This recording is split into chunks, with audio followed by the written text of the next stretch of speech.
The rain came down in sheets across the Smoky Mountains that November afternoon, turning the winding road into a ribbon of mud and memory. Daniel Hartman gripped the steering wheel of his old Ford pickup, knuckles white against the worn leather, eyes fixed on the narrow path ahead. 58 years of living had taught him to recognize moments when life splits into before and after. The funeral 3 days ago had been one such moment. What waited for him at the end of this road, he suspected, would be another.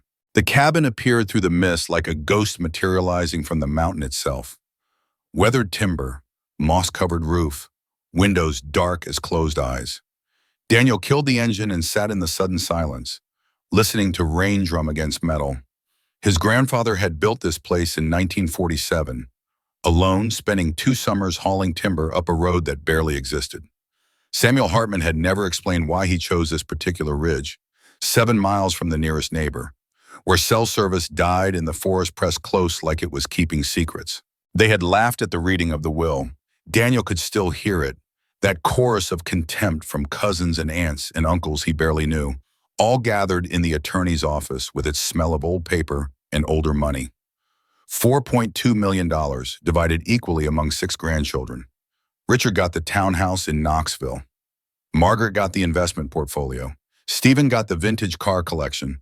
Elizabeth got the antique furniture. Sarah got the rare book collection. And Daniel got a cabin the property assessor had valued at exactly $0. His cousin Richard had leaned over during the murmuring that followed, whiskey on his breath at 2 in the afternoon, and whispered loud enough for half the room to hear. Old Samuel hated you for leaving the service early. Not like him, not like a real soldier. The words had stung less than they should have. Daniel had heard variations of that judgment for 30 years, ever since he came home from Vietnam in 1972 with a medical discharge and nightmares that still woke him sweating at 3 in the morning. His sister-in-law had tried to soften it. Maybe he wanted you to have a quiet place, Daniel. After Anna, her voice had cracked on his dead wife's name, and Daniel had looked away, jaw tight against the sudden pressure behind his eyes. 6 months. It had been 6 months since cancer had taken Anna, and the wound was still raw enough that sympathy felt like salt. But it was his younger brother Bobby who had really twisted the knife, not with cruelty, but with drunken honesty. Tipping back a flask in the parking lot afterward, Bobby had shrugged and said, "Heard the old man hid Nazi gold up there. Probably bullshit, but hey, you never know." Then he had laughed, that hollow sound men make when they are trying to convince themselves they are joking. Daniel stepped out into the rain now, letting it soak through his jacket. The cold felt clean, honest. He had driven 6 hours from Chattanooga with nothing but a duffel bag and questions he could not quite form into words. Questions about why Samuel had left him this place, why the old man had looked at him so strangely at Anna's funeral, gripping his hand with unexpected strength and saying words Daniel had been too grief-numbed to fully register. "The time has come. You will understand soon." The porch steps creaked under his weight, solid construction, despite 70 years. Samuel had built things to last, whether furniture or secrets.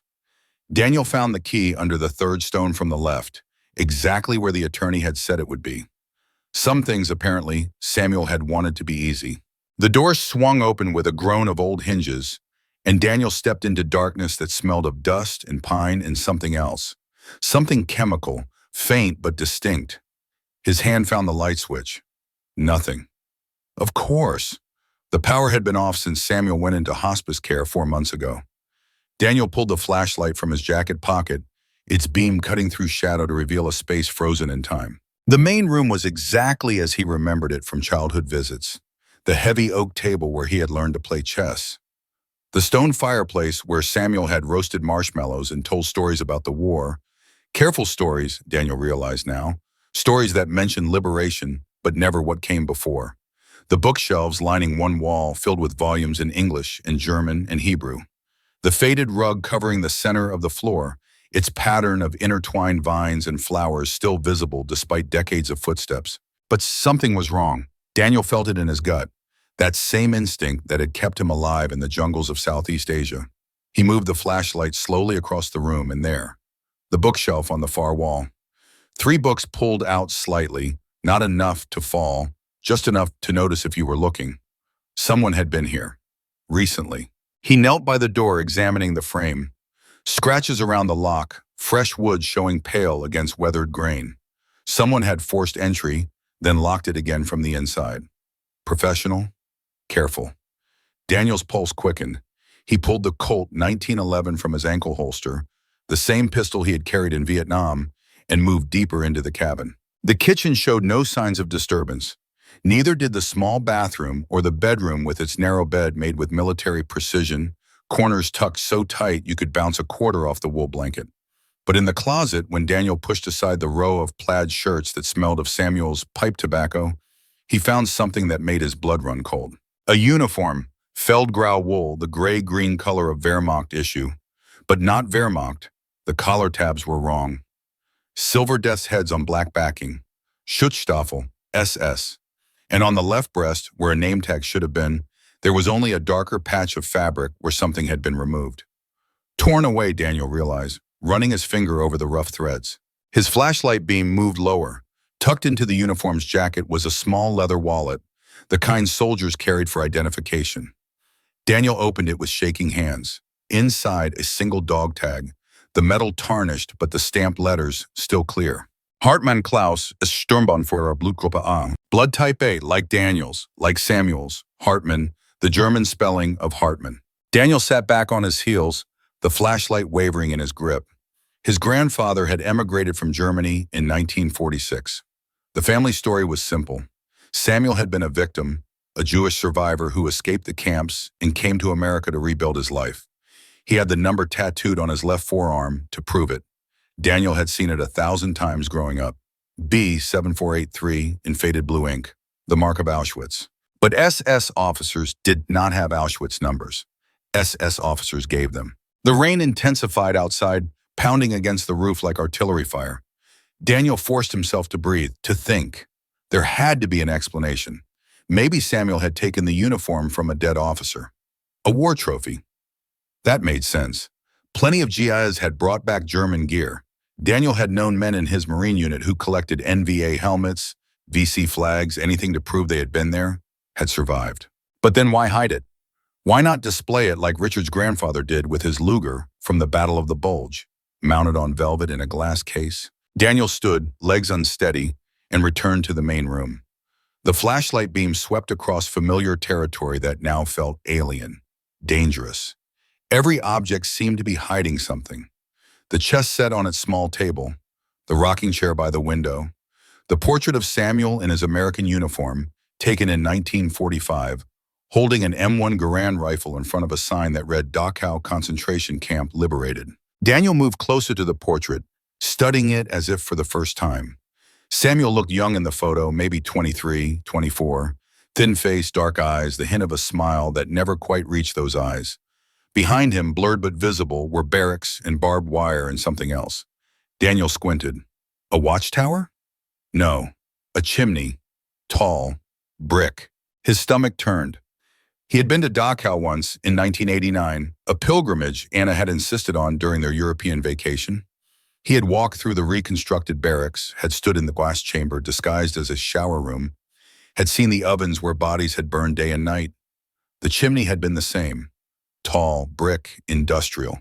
In the photo, Samuel stood in front of liberation, but his eyes held something that looked like guilt. Daniel turned away, pressing his palms against his temples. 6 months since Anna died, 3 days since Samuel's funeral, and now this. He could not process it, would not yet. First, he needed to understand what else was hidden here. The cabin was small, 1 main room, 1 bedroom, kitchen and bath. Not much space for secrets, but Samuel had been OSS, had worked in intelligence during the war. If anyone knew how to hide something, it would be him. Daniel began a systematic search, starting with the obvious places. Behind books, finding nothing but dust. Under the mattress, finding nothing but slats. Inside the kitchen cabinets, finding nothing but vintage dishes and mouse droppings. He was running his hands along the baseboards when he heard it. A sound from outside. Footsteps on gravel, trying to be quiet. Daniel killed the flashlight and moved to the window, staying low. Through the rain-streaked glass, he could make out a shape. A man, large, moving toward the cabin with purposeful steps. Not a hiker, not lost. The man climbed the porch steps, and in the brief illumination from a lightning flash, Daniel saw his face.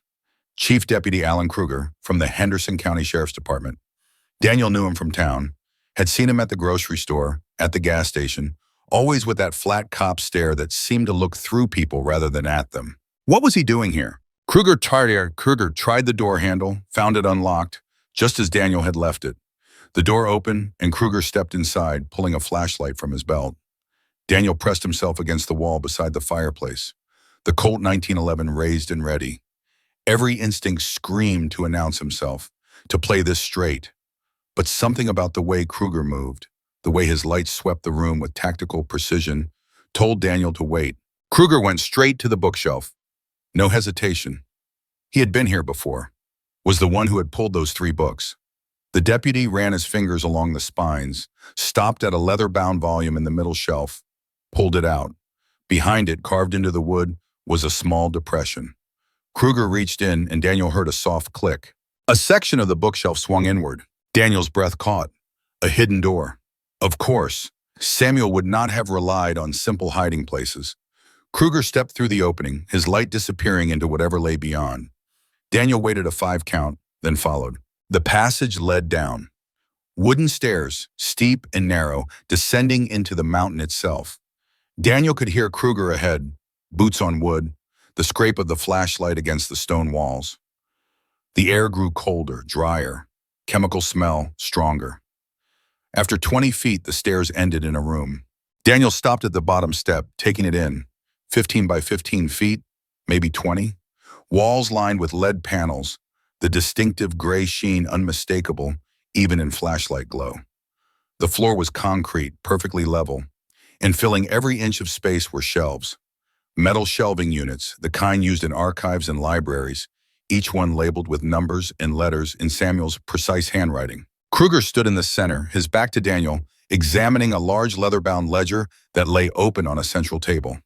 Daniel watched the deputy's shoulders stiffen as he read, watched his head shake slowly, side to side. Then Kruger spoke, his voice rough with what sounded like rage. "You son of a bitch! You collected all of this, and you never told anyone. Never shared it. Just kept it buried like your own personal insurance policy." Daniel stepped into the room, gun leveled. "Deputy Kruger, want to tell me what you are doing in my grandfather's cabin?" Kruger spun, hand going to his service weapon, then freezing when he saw the Colt. His face went through several expressions in quick succession. Surprise. Calculation. Something that looked almost like satisfaction. Then he settled on professional neutrality, hands raised to shoulder height. "Mr. Hartman, did not expect to see you here so soon. Just performing a routine check. We heard reports of break-ins in this area. With the door unlocked and you going straight to a hidden room you somehow knew about?" Daniel moved closer, keeping the gun steady. "Try again." Kruger's jaw worked. He was a big man, 6'3", maybe 240, with the kind of bulk that has suggested college football followed by too many years behind a desk. But there was something else in his bearing. Military training, Daniel thought. The way he held himself. Marines, maybe, or Army. "Your grandfather and I had an understanding," Kruger said finally. "I knew about this room, knew what he kept down here. I was helping him protect it. From what? From people who want to destroy it." Kruger's eyes, pale blue in the flashlight glow, held steady on Daniel's. People who would rather see this history erased than preserved. Daniel gestured with the Colt. "Step away from the table, slow." Kruger obeyed, moving to stand against the far wall. Daniel approached the ledger, keeping the deputy in his peripheral vision. The book was old, the leather cover worn smooth by handling. On the first page, written in fountain pen ink that had faded to brown, were words in German. "Die Wahrheit," the truth. Daniel turned the page and stopped breathing. A photograph, black and white, mounted with corner tabs. 3 men in SS uniforms standing in front of a building under construction. The building was low, long, with a tall chimney at one end. Behind the men, barely visible, were groups of emaciated figures in striped clothing. Prisoners, building their own death chamber.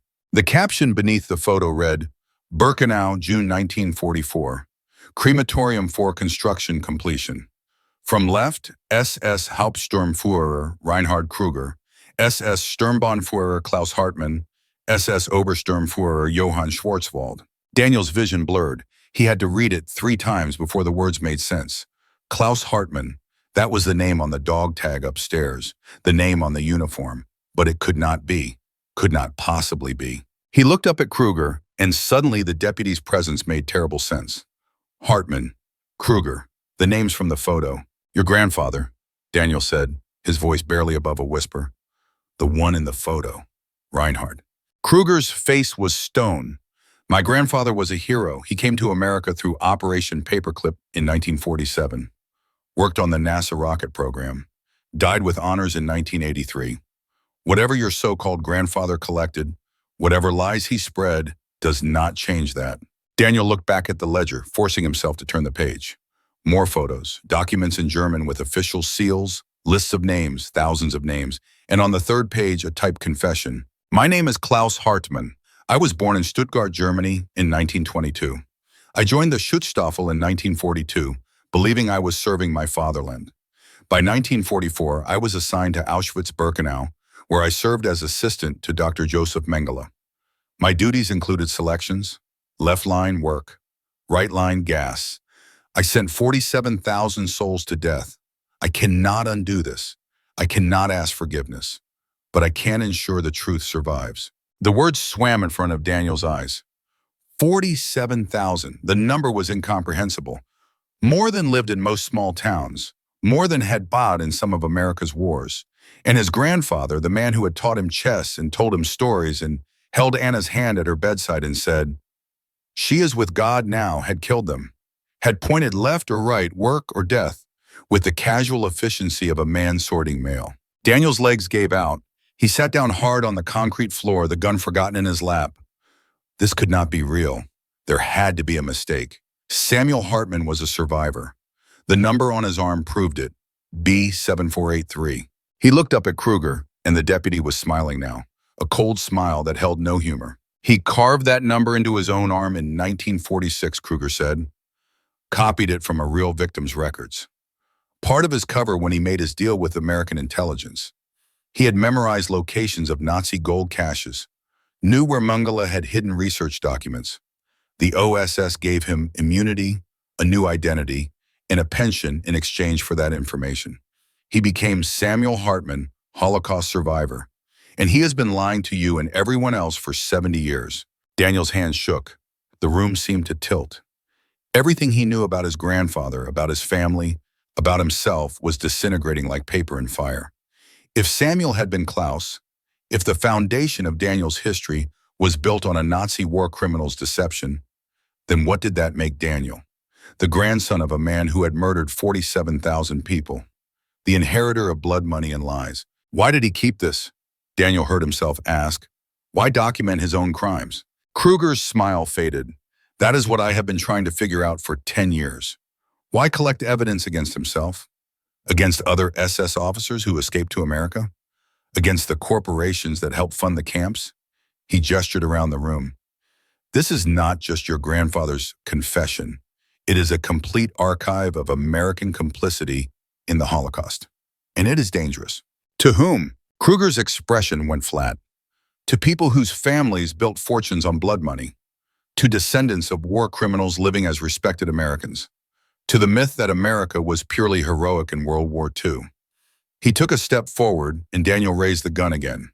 Your grandfather spent 70 years collecting this material, but he never released it, never showed it to anyone.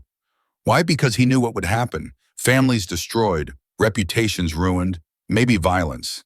He kept it as insurance, as leverage, as a guarantee that certain people would leave him alone. And now that he is dead, Daniel asked, now it belongs to you, and you have a choice. Kruger's pale eyes held steady. You can do what your grandfather did, keep it hidden, pretend it does not exist, live your life, and let the past stay buried. Or you can make it public and watch the world burn. Daniel looked down at the ledger, at his grandfather's, no, Klaus Hartmann's, confession written in neat handwriting. 47,000 souls. The number kept echoing in his mind. That was more than had lived in the town where Daniel grew up. More than attended the university where he had briefly studied before enlisting. 47,000 individual people, each with a name, a face, a family, all gone because a young man in a gray uniform had pointed left instead of right. And that young man had become Samuel Hartman, had immigrated to America, had built this cabin, had raised children and grandchildren, had taught Daniel how to play chess, how to fish, how to think 3 moves ahead, had looked him in the eye and told him stories about liberation while wearing the stolen identity of his victims. Daniel's stomach heaved. He lurched to his feet, stumbled to the corner of the room, and vomited. When the spasm stopped, he wiped his mouth with the back of his hand and looked at Kruger. The deputy had not moved, had not tried to take advantage of Daniel's vulnerability, just stood there watching with an expression Daniel could not read. "Get out," Daniel said. Kruger shook his head. "You do not understand what you have here." "I understand enough. My grandfather was a monster. This room is full of evidence proving it. And you broke into his cabin to do what? Destroy it? Protect your own grandfather's legacy?" Something flickered across Kruger's face. Not quite anger, closer to pain. "My grandfather was following orders, just like hundreds of thousands of other German soldiers. He was not a war criminal. He was an engineer." "Who built gas chambers?" Daniel said. "The photo does not lie." Kruger's hands clenched into fists. "You are going to judge him? Your grandfather killed 47,000 people. Mine helped build the facilities. There is a difference." Daniel laughed, a sound with no humor in it. "Right. One of you pulled the trigger, the other just made the gun. Totally different." For a long moment, they stood in silence. 2 men in a lead-lined room full of documentation of atrocities, each carrying the weight of grandfathers who had crossed lines that should never be crossed. Then Kruger moved, not toward Daniel, but toward the stairs. "This conversation is not over," the deputy said. "When you are ready to understand what you actually have here, call me. Until then, I suggest you keep this room locked. There are people who would kill to get their hands on these documents, not to preserve them, to destroy them." He climbed the stairs and disappeared. Daniel heard the bookshelf swing closed above, then footsteps crossing the main room, then the front door opening and closing. Then nothing but rain on the roof and Daniel's own ragged breathing.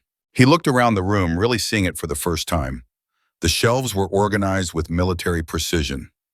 Each unit labeled, A1 through A12, B1 through B18, C1 through C9. Daniel moved to shelf A1, pulled out the first box. Inside, protected in archival sleeves, were documents. Official letterhead, Reichsbank, Deutsche Bank, Union Banking Corporation, contracts, transfer orders, lists of assets seized from Jewish families in Austria, Poland, France. And next to each list, routing numbers for American banks. Chase, Morgan, Guarantee Trust. Daniel pulled out another box. This one contained photographs. Corporate executives in suits shaking hands with officers in SS uniforms. The caption on one read, "Henry Ford receives Grand Cross of the German Eagle from Adolf Hitler, 1938. Another showed Thomas Watson, president of IBM, at a factory in Germany where Hollerith machines were being manufactured. The machines that would later be used to catalog Jews, to tattoo numbers on their arms, to make genocide efficient. Box after box, shelf after shelf, evidence of collaboration between American corporations and the Nazi regime. Evidence of war criminals who had escaped to the United States through Operation Paperclip and lived out their lives as scientists, engineers, respected members of communities. Evidence of the children and grandchildren of those criminals, now senators, business leaders, university presidents, all built on foundations of blood money. And at the center of it all, Klaus Hartmann's confession. The man who had spent 47,000 lives and then spent 70 years documenting the machinery that had enabled him to do it. Daniel sat at the table, opened the ledger again, and began to read.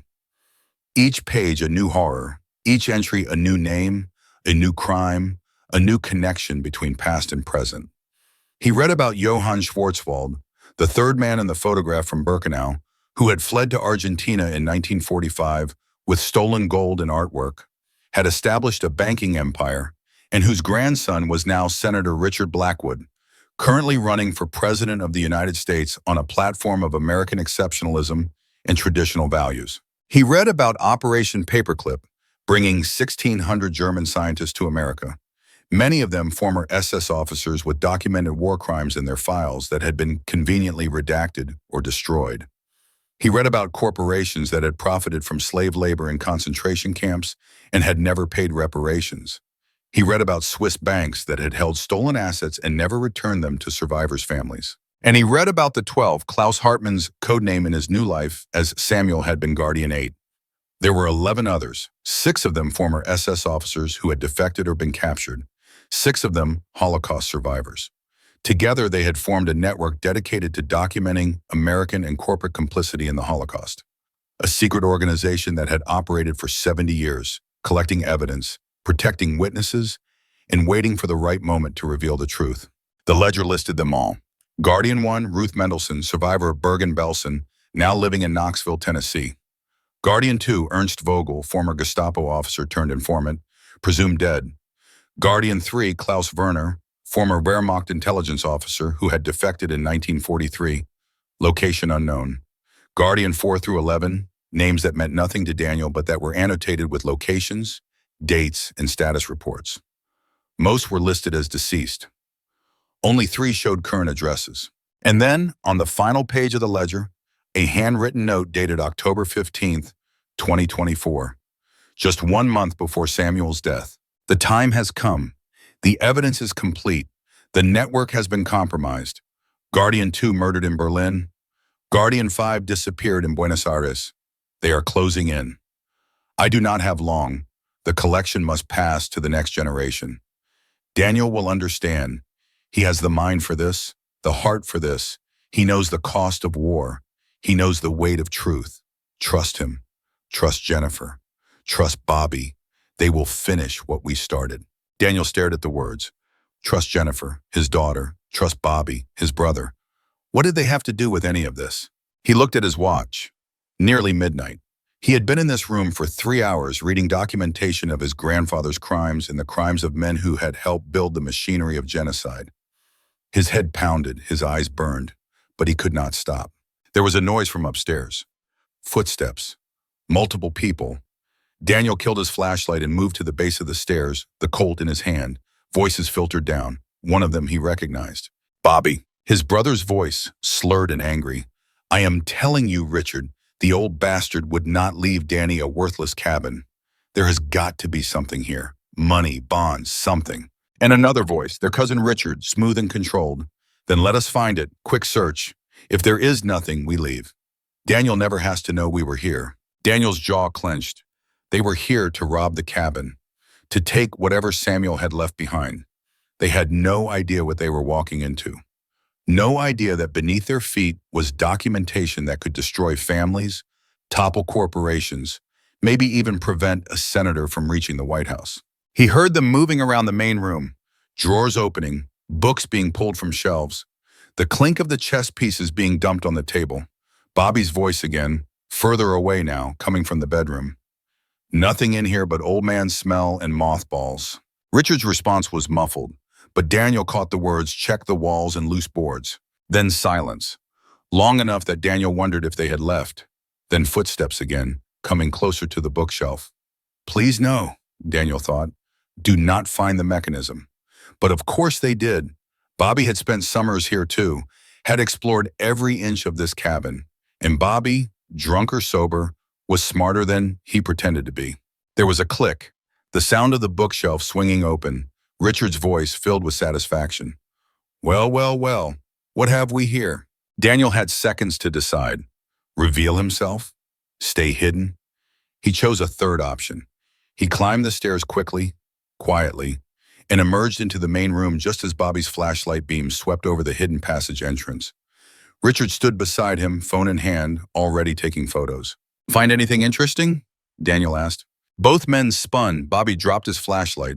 Richard fumbled his phone but managed to keep hold of it. For a moment, nobody spoke. Then Bobby's face split into a grin that looked more nervous than happy. Danny, hey, we were just worried about you. Came to check if you were okay. At midnight, by breaking into my cabin. We did not break in, Richard said smoothly, recovering his composure. The door was unlocked. We knocked. Got no answer. Thought you might be hurt. Daniel looked at his cousin, really looked at him. Richard Blackwood, 42 years old, successful attorney, member of the Knoxville Country Club, married to his college sweetheart with 3 perfect children in private school. And according to the ledger downstairs, grandson of Johann Schwarzwald, Nazi banker who had stolen 400 million in Jewish assets. Did grandfather ever tell you about his real name? Daniel asked. Richard's expression did not change, but something in his eyes went very still. I do not know what you are talking about. Klaus Hartmann, SS Sturmbannführer, Auschwitz-Birkenau. Ring any bells? Richard's face flushed. You found it. The collection. He took a step forward, then stopped when Daniel's hand moved to his jacket where the Colt's outline was visible. You do not understand what you have, what it could do. Destroy your family's reputation, Daniel suggested. Reveal that your grandfather was a Nazi war criminal who bought his way into American high society with stolen Jewish gold. Richard's jaw worked. You self-righteous son of a bitch. Your grandfather was a guard at Auschwitz. Mine was a banker who happened to work for the German government. There is a difference. He helped steal everything from families before they were sent to the camps, Daniel said. He profited from genocide, and you have built your entire life on that blood money. What are you going to do? Richard's voice was cold now, the smooth attorney veneer cracking. Release it? Destroy our family? You will destroy yourself too. Everyone will know what Samuel really was. Klaus, Daniel corrected. His name was Klaus. Bobby had been silent this whole time, swaying slightly on his feet, staring at Daniel with an expression somewhere between confusion and fear. Now he spoke, his voice small. Danny, what the hell are you talking about? Grandfather was a Holocaust survivor. He had the tattoo. He carved it into his own arm in 1946, Daniel said, not taking his eyes off Richard. To create a false identity. He was SS, and everything we thought we knew about our family is a lie. Bobby sat down hard on the floor, his legs apparently giving out. No. He looked up at Daniel with something like desperation. You are wrong. You have to be wrong. Read it yourself, Daniel said, gesturing toward the hidden passage. Go down there, read the ledger. See the photos. It is all documented. Richard pulled out his phone again. I need to make a call. Put the phone away, Daniel said, his hand moving inside his jacket now. Richard's eyes narrowed. You are not going to shoot me, Danny. We are family. Family, Daniel repeated. Right. The family built on lies and blood money. Put the phone away. For a long moment, they stood frozen. Daniel could hear Bobby's ragged breathing, could hear rain still pounding the roof, could hear his own heart hammering against his ribs.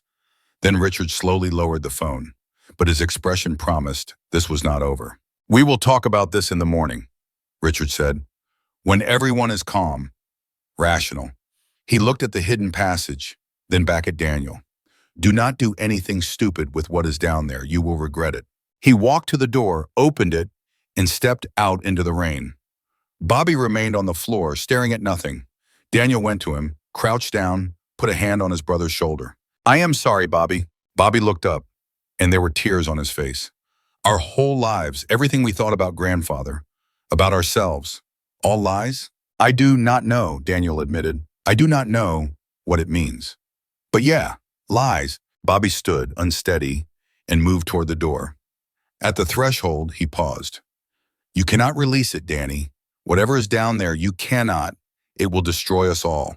Then he too was gone, leaving Daniel alone in the cabin that had become a mausoleum of secrets. Daniel locked the door, checked the windows, then returned to the hidden room. He had hours of reading ahead of him. Days, probably. Weeks. But one thing was already clear. His grandfather had not just documented crimes. He had created a weapon. A collection of evidence so comprehensive, so damaging, that its release would shatter illusions, destroy families, and force America to confront a truth it had spent 70 years avoiding. That American corporations had enabled the Holocaust. That American banks had profited from it. That American scientists and engineers had been welcomed despite their war crimes. That the myth of American innocence in World War II was exactly that, a myth. And now that weapon belonged to Daniel, a 58-year-old widower with a military pension and nothing left to lose. The question was what he would do with it. He sat at the table, opened the ledger again, and continued reading. Outside, the rain continued to fall on the Smoky Mountains, washing away nothing, changing nothing, just as it had for 70 years while Klaus Hartmann played at being Samuel Hartmann, and the truth stayed buried beneath a cabin in Tennessee. But morning was coming, and with it, Daniel suspected, decisions that would change everything. Dawn broke over the Smoky Mountains like a wound opening in the sky, all red and raw. Daniel had not slept, could not sleep. He sat at the table in the hidden room, surrounded by evidence of atrocities, drinking instant coffee that tasted like ashes and regret. The ledger lay open before him, pages filled with his grandfather's meticulous documentation. Klaus Hartmann's handwriting, not Samuel's. They were the same hand, of course, but knowing the truth changed everything. Every loop of every letter now seemed to carry the weight of 47,000 deaths. His phone had been buzzing since 5 in the morning. 12 missed calls from Richard, 7 from Bobby, 3 from a number he did not recognize. Daniel ignored them all. He had spent the night reading, and what he had learned made sleep impossible, made breathing difficult, made the simple act of existing feel like a betrayal of everyone Klaus Hartmann had murdered. The collection was worse than he had imagined. Box after box of documentation proving American complicity. Henry Ford's open admiration for Hitler, published in the Dearborn Independent for years before the war. IBM's punch card systems that made the Holocaust industrially efficient, tracking Jews from census to deportation to death. Standard Oil selling fuel to the Luftwaffe through Swiss intermediaries even after America entered the war. Chase Bank freezing Jewish accounts while processing Nazi gold. The list went on and on. Corporation after corporation, bank after bank, all profiting from genocide while maintaining plausible deniability. And woven through it all, the stories of the 12 Guardians, Klaus Hartmann and 11 others, 6 former Nazis who had defected or been captured, 6 Holocaust survivors who had somehow found it in themselves to work with their former tormentors. Together they had built this archive, documenting not just German crimes, but American ones, ensuring that if the truth ever came out, it would be complete, undeniable. Daniel pulled out his phone, scrolled to a contact he had not called in 15 years. Dr. Michael Torres, investigative journalist, Pulitzer Prize winner for his 2019 expose on war crimes in Afghanistan. They had met at a veterans support group in 2009. 2 men trying to make sense of what they had seen, what they had done. Torres had turned his trauma into a career hunting truth. Daniel had turned his into silence. The phone rang 4 times before a sleep-roughened voice answered. This better be good. It is 6 in the morning. Michael, it is Daniel Hartmann. A pause. Then the voice sharpened, sleep vanishing. Daniel? Jesus, I have not heard from you since Anna's funeral. Are you okay? No, Daniel said. I am not okay, and I need your help. 2 hours later, Torres pulled up to the cabin in a battered Subaru wagon that had seen better days and worse roads.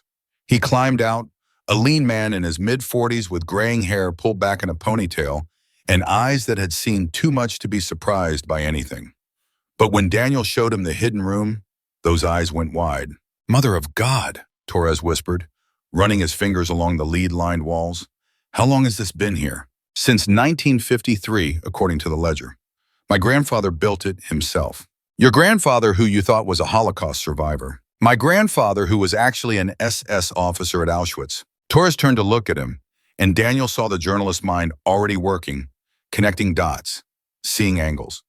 You are sitting on the biggest story since the Nuremberg trials. Do you understand that? I understand that my entire life is a lie, Daniel said. I understand that everyone I thought I knew, everything I believed about my family, was carefully constructed deception. I understand that the man who taught me to play chess killed 47,000 people before he ever met me.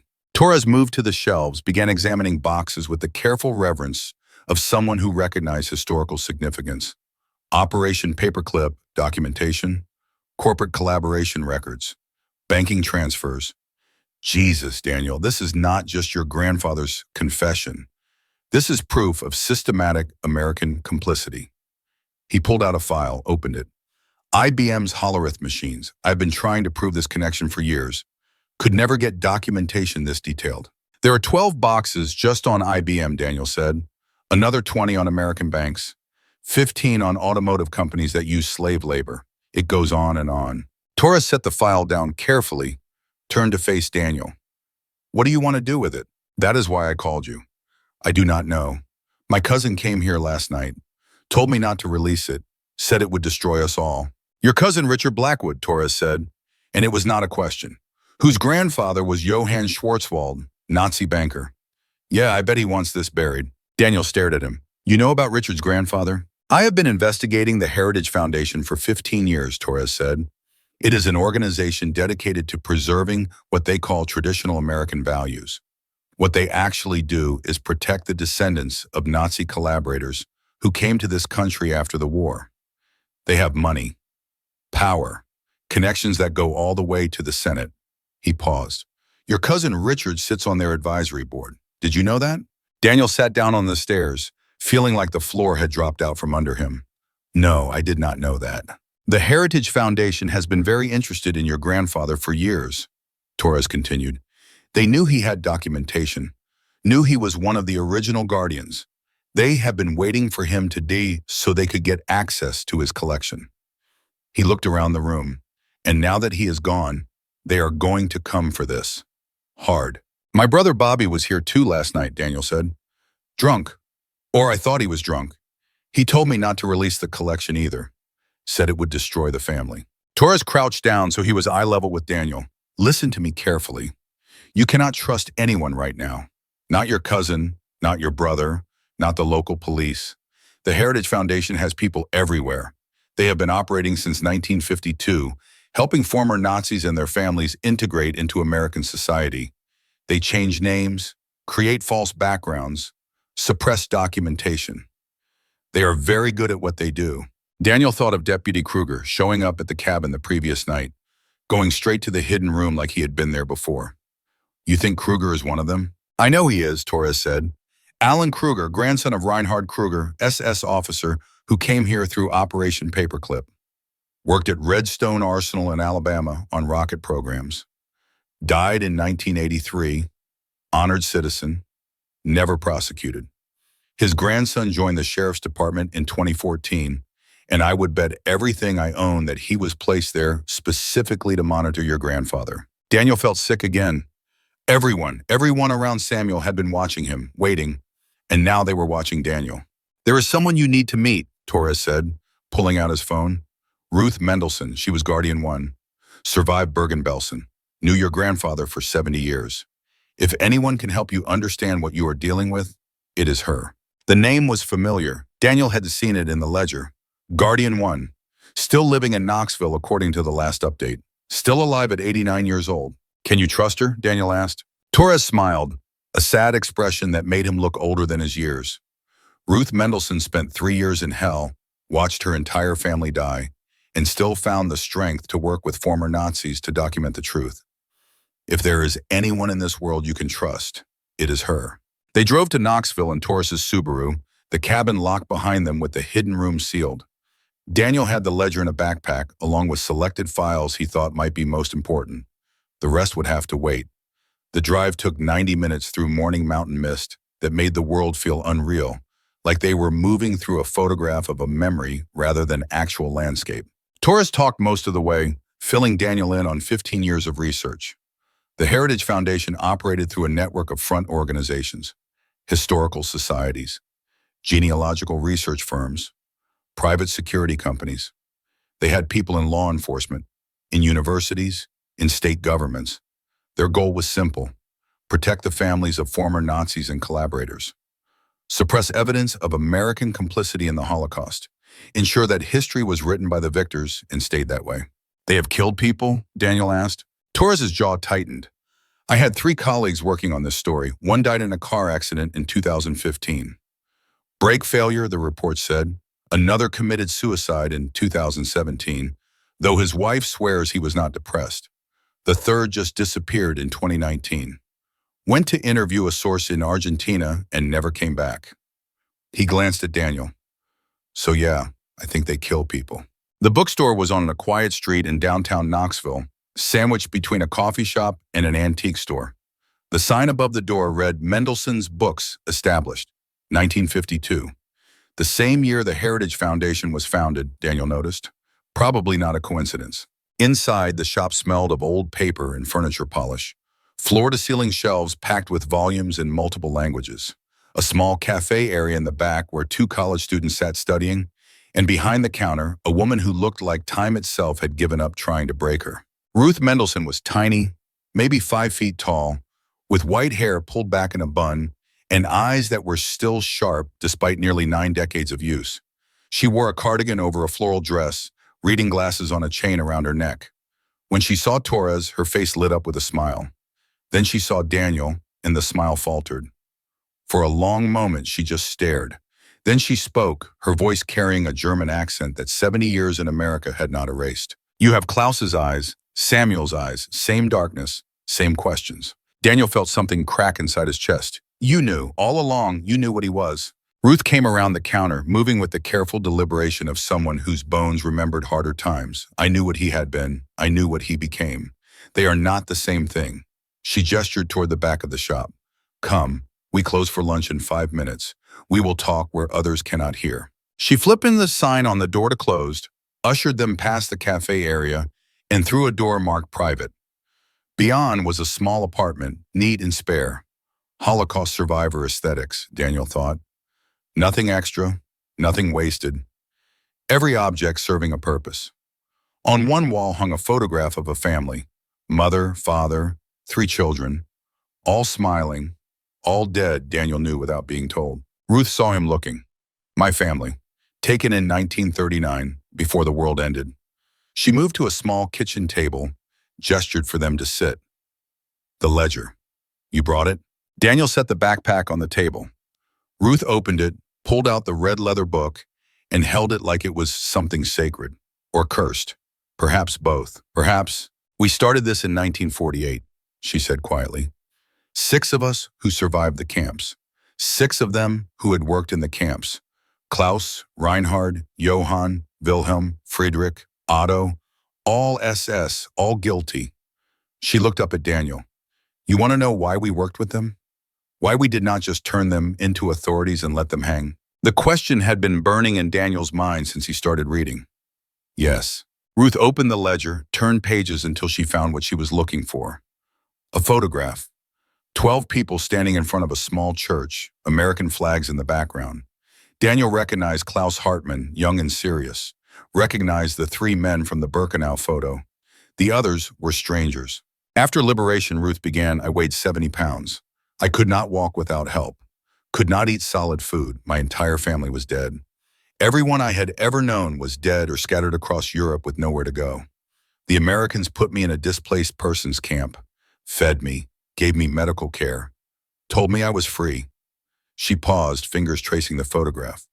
"But I was not free. I was haunted.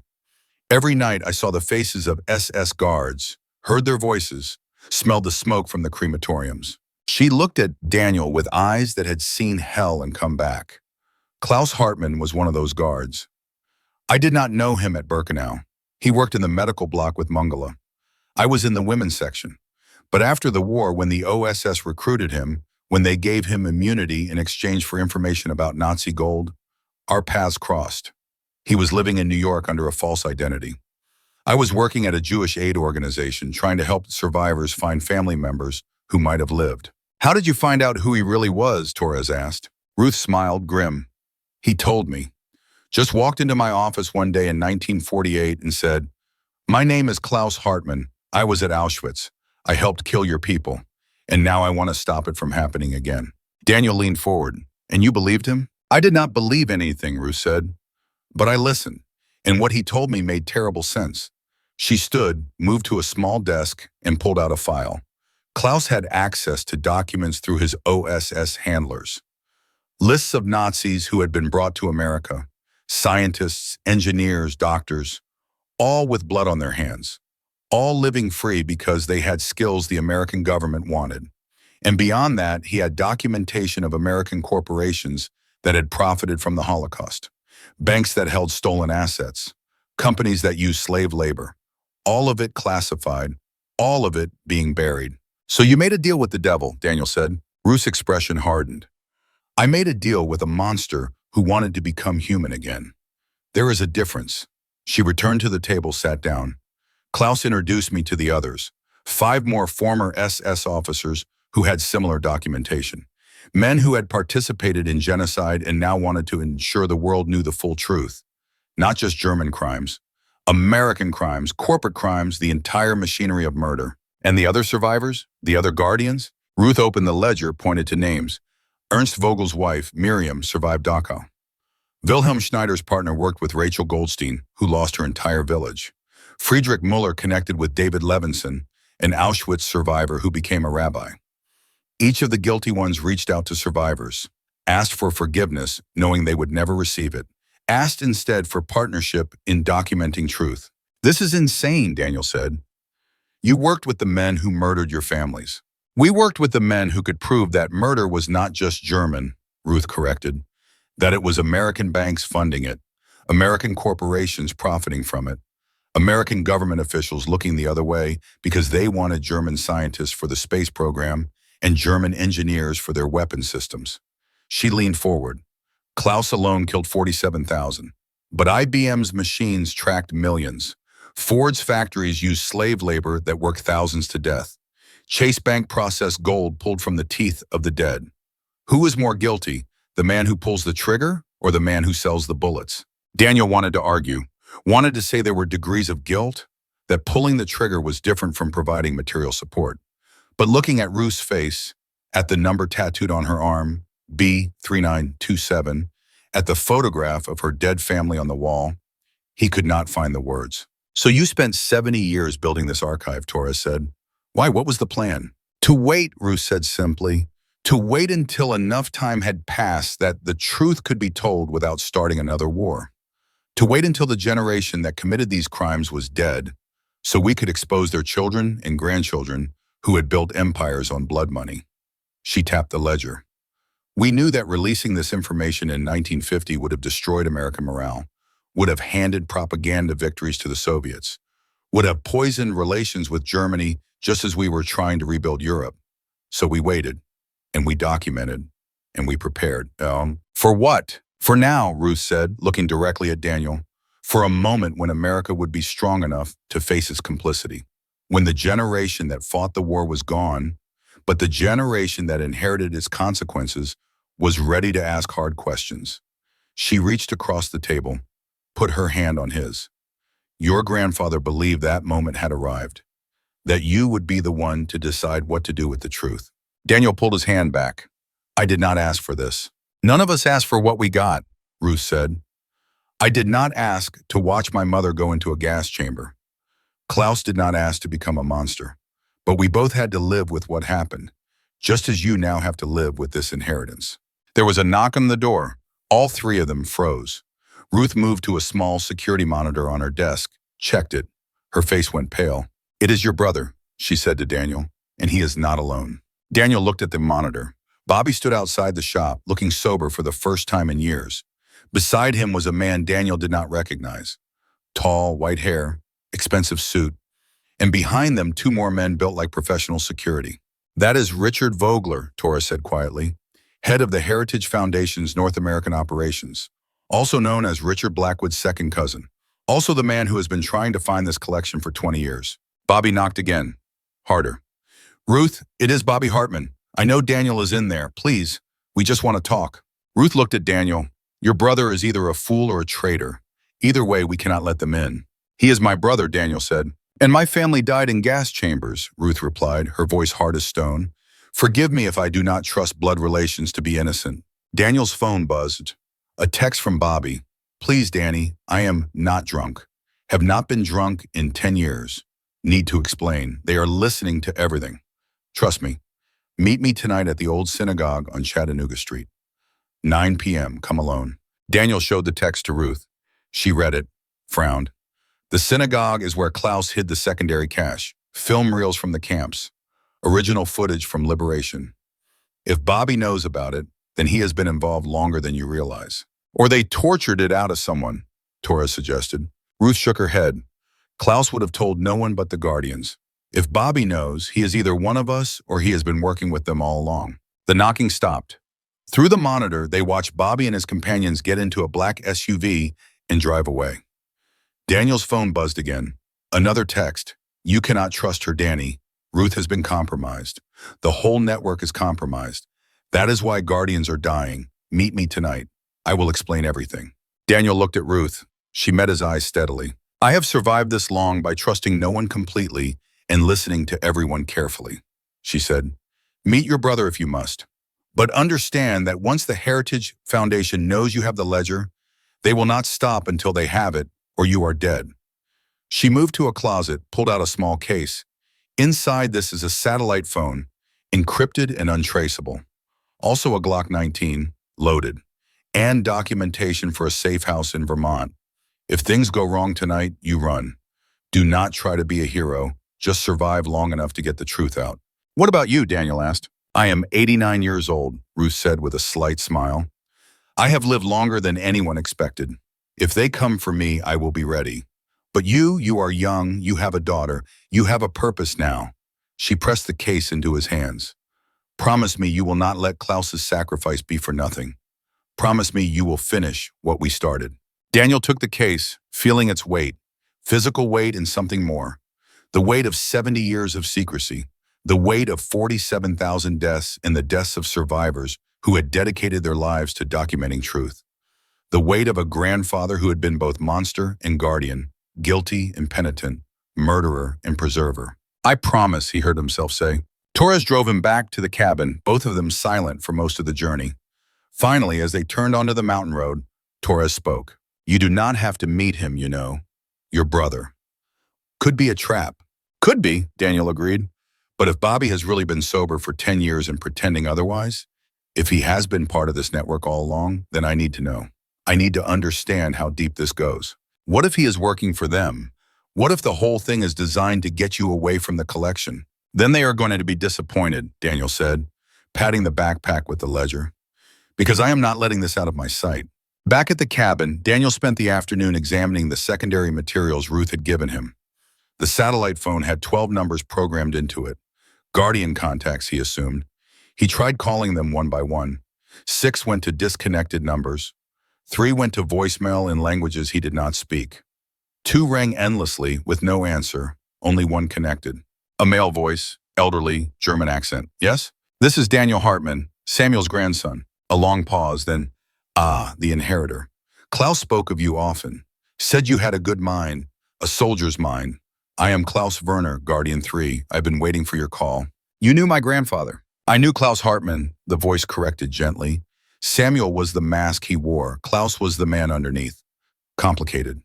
Guilty. Driven by remorse, but capable of great patience. We worked together for 65 years. He saved my life in 1949 when the Soviets came for me in Berlin. I helped him build the collection. We were brothers in a terrible cause. The Heritage Foundation is moving against me, Daniel said. They know about the ledger. Of course they do. They have been waiting for Klaus to die for 30 years. Now they will try to silence you and take the collection. You must not let them. Guardian 2 and Guardian 5, Daniel said, remembering the ledger notes. They are dead? Murdered, Werner confirmed. Ernst in Berlin 3 months ago. Made to look like a heart attack. But I know better. Alejandro in Buenos Aires 5 weeks ago. Disappeared. His body has not been found. He paused. Ruth and I are the last of the original 12. The guilty and the innocent. The murderers and the witnesses. We are old. We are dying. The responsibility passes to your generation now. I do not know if I can do this, Daniel admitted. Werner's voice gentled. Klaus said the same thing in 1948. Said he could not live with what he had done, could not face another day. But he did. Day after day, year after year. Documenting, preserving, atoning in the only way he knew how. You are his grandson. You have his strength. I am the grandson of a mass murderer, Daniel corrected. You are the grandson of a man who killed 47,000 and then spent 70 years ensuring their deaths would not be forgotten, Werner said. That does not absolve him. But it means something. And now you have the chance to finish his work, to expose the machinery that enabled the Holocaust. Not just German machinery, American machinery. That is worth living for, yes? Daniel looked at his watch. 6 hours until the meeting with Bobby. 6 hours to decide if he was walking into a trap or a revelation. I will call you after tonight, he said, either to report success or to say goodbye. Then I wish you luck, Werner said. And one more thing. Klaus left a message for you. He recorded it 5 years ago when he knew his time was running out. It is in Cache 3, the synagogue, behind the ark. He told me to tell you when the time came that understanding requires context. Watch the films. All of them. before you judge him, before you judge us. The line went dead. Daniel sat in the hidden room, surrounded by evidence of crimes that spanned generations, and thought about context, about how a 19-year-old boy became an SS officer, about how that officer became a mass murderer, about how that murderer became Samuel Hartman, grandfather, chess teacher, keeper of terrible truths. He thought about Bobby, drunk for years or pretending to be drunk, about Richard Vogler Blackwood, lawyer and grandson of a Nazi banker, about Deputy Kruger, enforcer for the Heritage Foundation, about Ruth Mendelson, survivor turned conspirator, about all the ways history twisted people into shapes they never intended to become. At 8 p.m., Daniel locked the cabin, taking only the backpack with the ledger, Ruth's case with the phone and gun, and his old service pistol. The drive to Chattanooga took 40 minutes through darkness that felt oppressive, thick with possibility and threat. The old synagogue sat on a corner lot in what had once been a thriving Jewish neighborhood and was now mostly warehouses and vacant lots. The building was dark, windows boarded up, condemned according to the sign on the door. But when Daniel tried the handle, it opened smoothly. Someone had been maintaining it, someone with keys and purpose. Inside, dust motes floated in the beam of his flashlight. Rows of benches facing an elevated platform where the ark would have stood. Hebrew letters carved into the walls, the smell of old wood and older prayers. Daniel moved forward slowly, hand near his pistol, every sense alert. "Bobby?" he called softly. No answer. He checked his watch. 9 p.m. exactly. He was on time. Unless this was a trap and Bobby had never intended to come. Unless the text had been sent by someone else entirely. Daniel climbed the steps to the platform, found the ark. It was empty, of course. Torah scrolls long since removed or destroyed. But behind it, as Werner had said, was a small door, locked. Daniel examined it, found scratches around the mechanism. Someone had been here recently. Forced the lock. He pulled out his pocket knife, worked at the mechanism. It gave after 30 seconds, and the door swung open to reveal a space about 4 feet deep. Inside, metal canisters, 16-millimeter film reels, dozens of them, and a manila envelope with Daniel's name on it in Samuel's handwriting. He took the envelope, opened it. Inside, a letter and a small key. The letter was dated January 2020, almost 5 years ago. "Daniel," it began, "if you are reading this, I am dead and you have found the collection. Good. That means I chose well. You have questions. I cannot answer them all, but I can give you context. The films in this cache are footage shot by Allied forces during Camp Liberation. Dachau, Bergen-Belsen, Buchenwald, Auschwitz-Birkenau. Some of this footage was shown at Nuremberg. Most was not. It was deemed too disturbing, too graphic, too likely to traumatize viewers or provoke revenge killings of German civilians. But you need to see it. You need to understand what I participated in, not in the abstract, not as numbers in a ledger, but as bodies in piles, as walking skeletons who stared at cameras and could not comprehend they were free, as children who had forgotten how to smile. I do not ask you to forgive me. I ask you to understand why I spent 70 years documenting American complicity. Because if Americans could look away from this, could profit from this, could integrate the men who did this into their society without accountability, then it could happen again. Will happen again, unless the truth is preserved and told. The key opens a safety deposit box at First Tennessee Bank in Knoxville. Box 1947. Inside, you will find additional documentation and instructions for distributing the collection if I am dead. Trust Ruth. Trust Werner. Do not trust anyone connected to the Heritage Foundation, including family. They will appeal to your loyalty, your sense of family honor. They will tell you that releasing the truth will destroy innocent people. But there are no innocent people in this story, Daniel. Only those who knew and acted, those who knew and stayed silent, and those who refused to know. The Heritage Foundation represents the third category. They have spent 70 years refusing to know, refusing to acknowledge, refusing to pay the price for their inheritances. You are better than that. You are a soldier. You understand duty. You understand sacrifice. Finish this mission. Release the truth. Let the world judge us all. Your grandfather, who failed you by lying but tried to serve you by preserving truth. Klaus Hartmann. Daniel's hand shook as he folded the letter. Behind him, a sound. Footsteps. He spun, drawing his pistol. Bobby stood in the doorway, hands raised, looking more sober and more scared than Daniel had ever seen him. "Do not shoot," Bobby said. "Please, Danny, I am here to help." Daniel kept the gun level. "Are you, or are you here to take the collection for them?" Bobby's face twisted with something between pain and anger. "For them? Jesus, Danny, I have been fighting them for 10 years. He slowly reached into his jacket, pulled out a badge. FBI, Special Agent Robert Hartman, Deep Cover Operations, investigating the Heritage Foundation since 2014. Daniel stared at the badge, at his brother's face, at the truth that was rearranging itself yet again. "You were never drunk," he said. "Stone sober for 11 years, Bobby confirmed. "The drinking was cover, made me look harmless, made them underestimate me." He lowered his hand slowly. "I was the one who warned Klaus they were closing in. I was the one who helped him set up the final caches. And I am the one who has been trying to build a legal case against the Heritage Foundation for a decade." His expression hardened. "But I need that ledger, Danny. I need the documentation. Without it, they walk." Daniel's mind raced. This changed everything.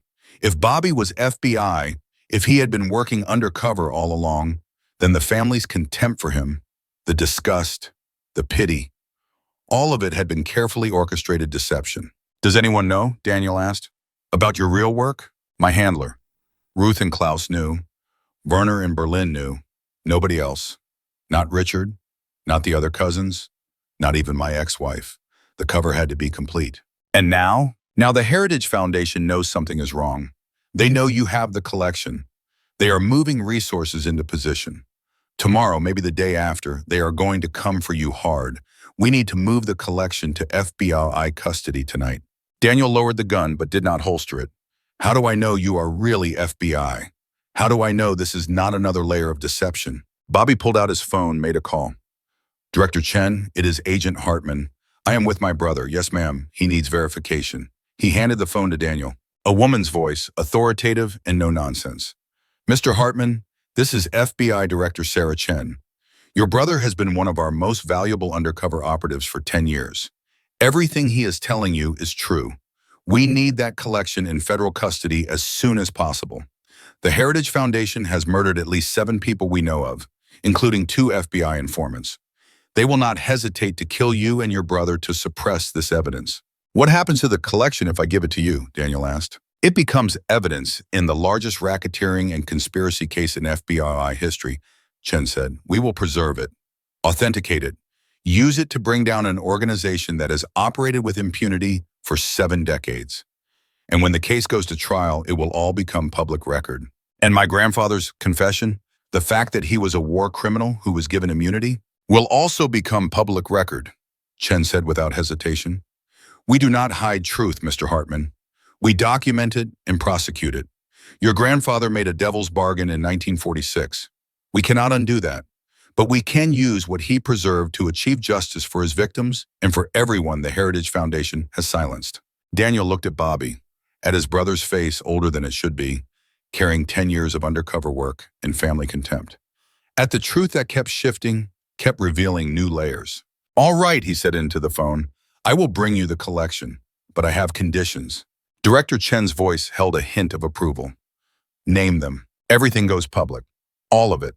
Not just selected pieces, not just what is convenient for federal prosecution. Everything." "Agreed. And I want protection for Ruth Mendelsohn and Klaus Werner. They are targets. Already arranged. We have had assets watching Mrs. Mendelsohn for 3 weeks. And when this goes public, when the story breaks, I want it told right. Not sensationalized, not turned into entertainment. These were real people who died. Real crimes that were committed. I want them honored." A pause. Then Chen said, "I cannot control how media tells the story, Mr. Hartman, but I can promise that the official documentation will be thorough, accurate, and respectful. Beyond that, you will have to work with journalists you trust." "I have one in mind," Daniel said, thinking of Torres. "Then we have a deal. Agent Hartman will coordinate logistics. Expect extraction within the hour.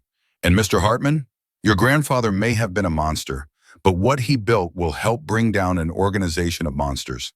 That means something." The call ended.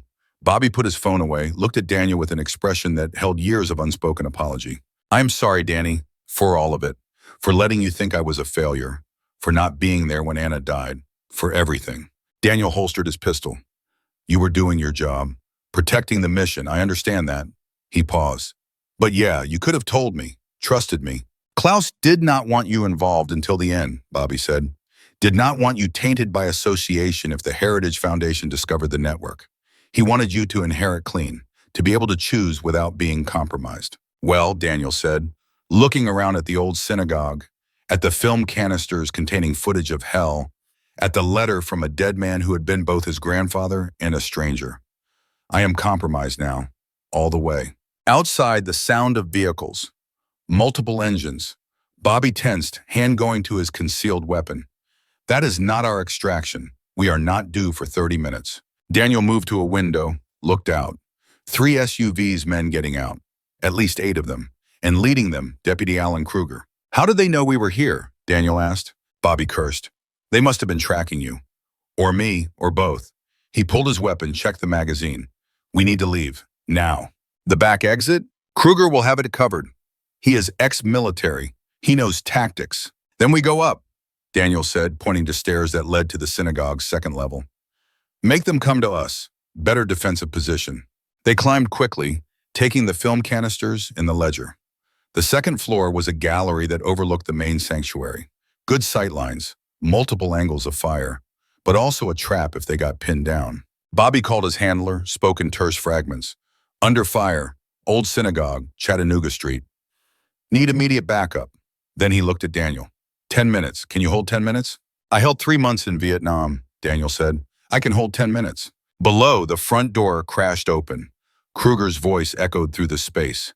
Daniel Hartman, we know you are up there. We know you have the ledger. Send it down and we let you and your brother leave. Simple exchange. Bobby shook his head. Do not answer. Do not engage. What happens to the films? Daniel asked. If we die here, Bobby pointed to a phone number written on his palm. That is Director Chen's personal line.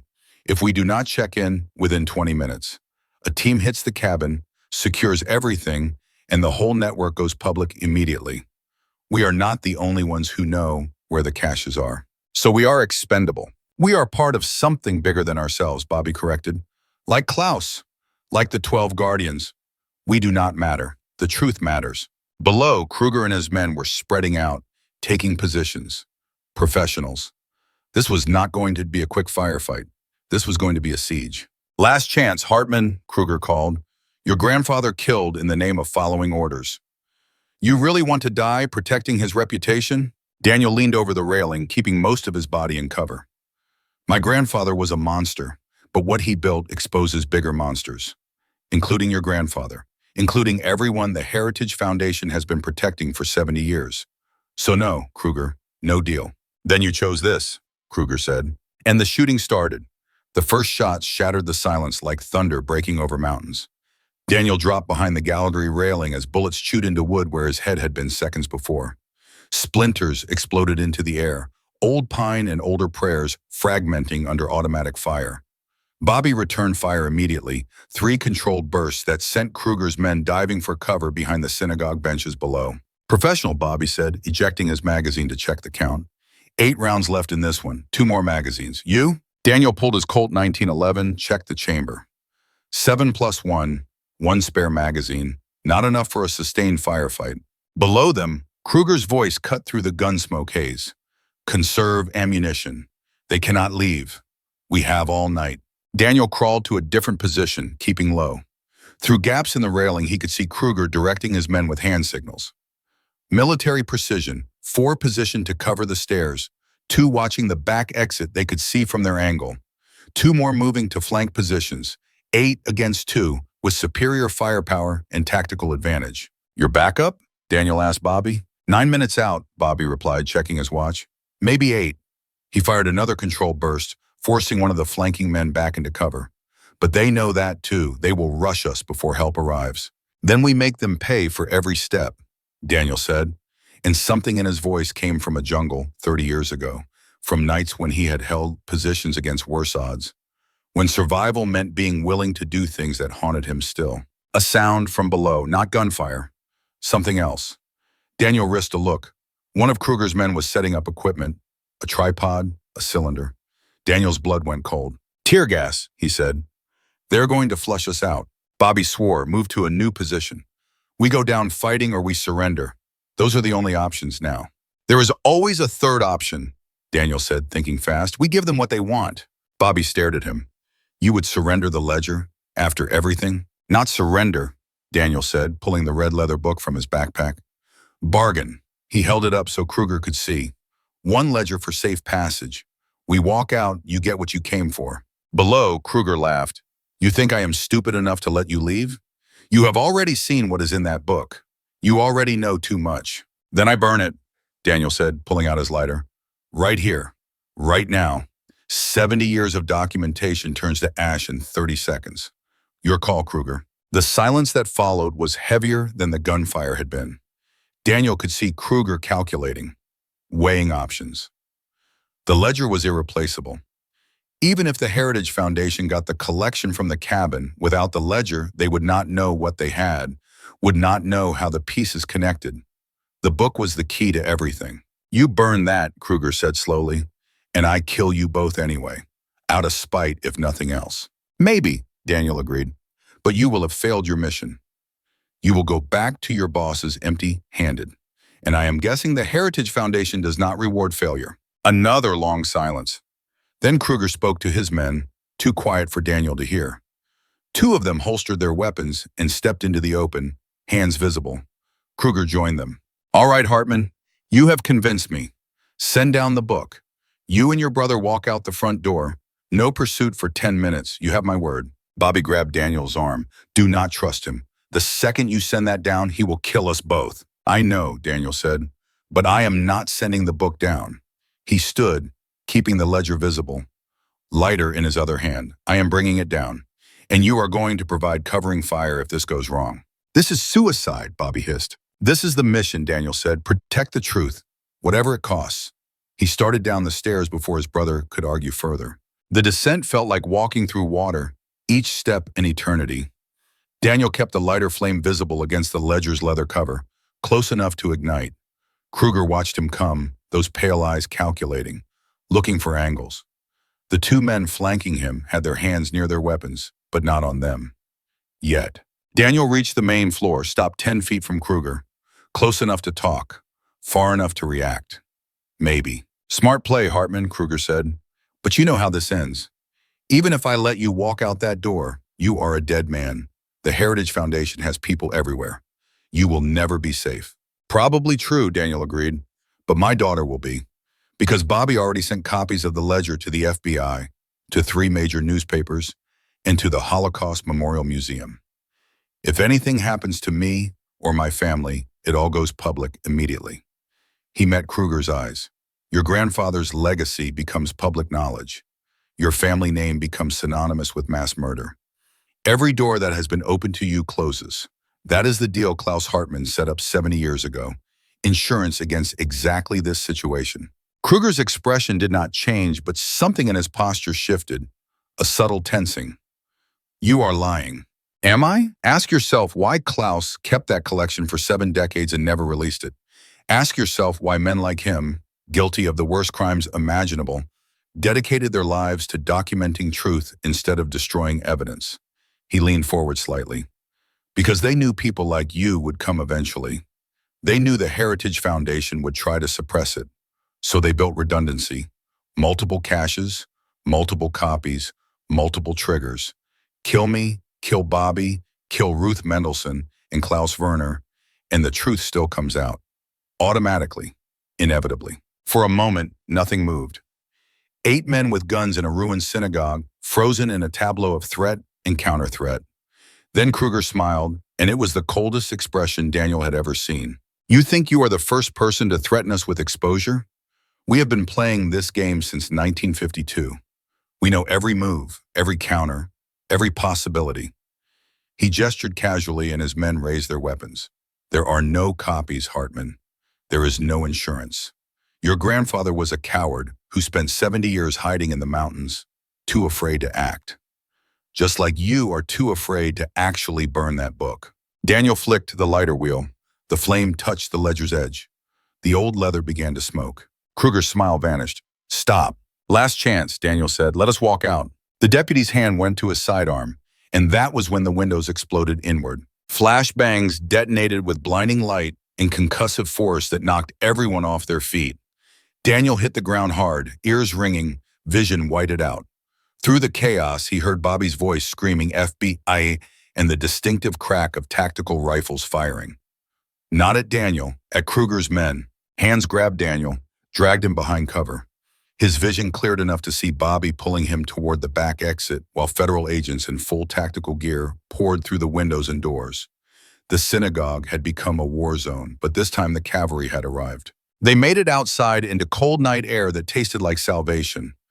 More agents there securing a perimeter. An armored vehicle, medics, and a woman in an FBI windbreaker who carried herself like someone accustomed to command. Director Chen, Bobby said, still supporting Daniel. Kruger was here, full assault team. I saw the feed from Agent Hartman's body camera, Chen replied, looking at Daniel. That was either very brave or very stupid, Mr. Hartman. She held out her hand. The ledger? Daniel realized he still held it, the corners scorched but intact. He handed it over like he was passing a live grenade. Chen took it carefully, immediately gave it to an agent who placed it in an evidence bag. Inside, the gunfire had stopped. Agents were bringing out Kruger's men in zip ties. 6 of them. 2 had not made it out. But Kruger himself was not among them. Daniel scanned the emerging prisoners, growing concerned. Where is Kruger? He asked Bobby. His brother's expression darkened. He must have slipped out during the assault. He looked at Chen. We need to find him, now. He is the link to the entire Heritage Foundation operation. Chen was already on her radio, coordinating a manhunt. A PB went out moments ago. All airports, borders, transit hubs on alert. He will not get far. But Daniel knew better. Men like Kruger with military training and Heritage Foundation resources could disappear if they wanted to. The deputy would go to ground, regroup, and strike again when the moment was right. The threat was not over.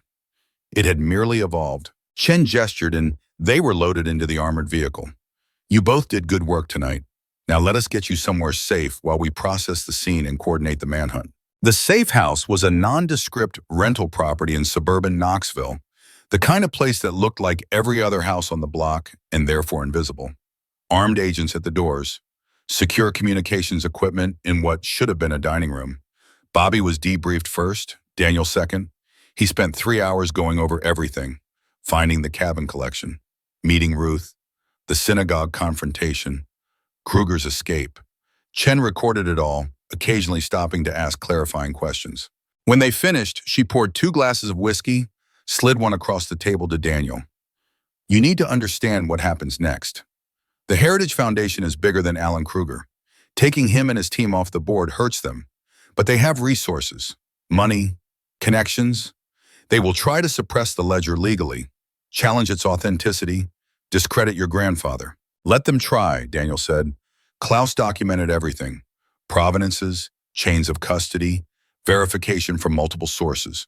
It would take a conspiracy involving hundreds of historians to discredit it all. They have done conspiracies before, Chen said, but there is something you should know. We have been building a case against the Heritage Foundation for 8 years. Your brother's work from other agents, financial forensics, surveillance. We have enough to bring RICO charges, racketeering, conspiracy to commit murder, obstruction of justice. But what we did not have was motive. We could prove they were an organization. We could prove they had committed crimes. We could not prove why. She tapped the evidence bag containing the ledger. This gives us why. This shows the families they were protecting, the Nazi lineages they were covering up. This turns a criminal case into a historical reckoning. Daniel sipped the whiskey, let it burn away some of the adrenaline still singing in his veins. What about my grandfather's confession, the 47,000? Goes public, Chen said without hesitation. All of it. The immunity deal the OSS gave him. His role at Auschwitz. His work with the Guardians. Everything. I will not lie to protect him or the intelligence community. The truth serves justice better than comfortable fictions. There was a knock on the door. An agent entered, whispered to Chen. Her expression darkened. She excused herself, returned 5 minutes later with a tablet. "We have a problem," she said, turning the screen toward Daniel. It showed a news website. Breaking news banner. Senator Richard Blackwood announces presidential campaign suspension amid family emergency. The article was brief. Senator Blackwood, citing personal family matters requiring immediate attention, would resume campaign activities after addressing urgent private concerns. No other details available. "He knows," Bobby said from the doorway, where he had been listening. "Someone tipped him that we have the ledger. He is going into damage control mode." Chen nodded, "which means he will try to get ahead of the story, control the narrative before we can." She looked at Daniel. "How much does your cousin Richard know about the collection?" "He was at the cabin last night trying to find it," Daniel said. "He knows it exists, knows it connects to his grandfather. But I do not think he knows the full scope." "Then we accelerate the timeline," Chen decided. "We were planning to make arrests next week after fully processing the evidence.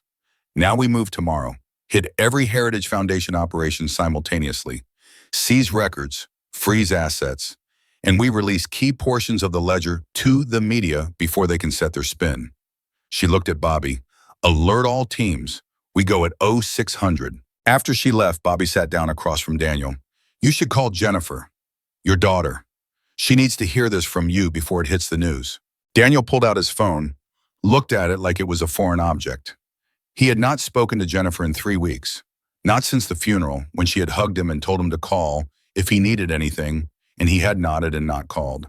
Because what could he say?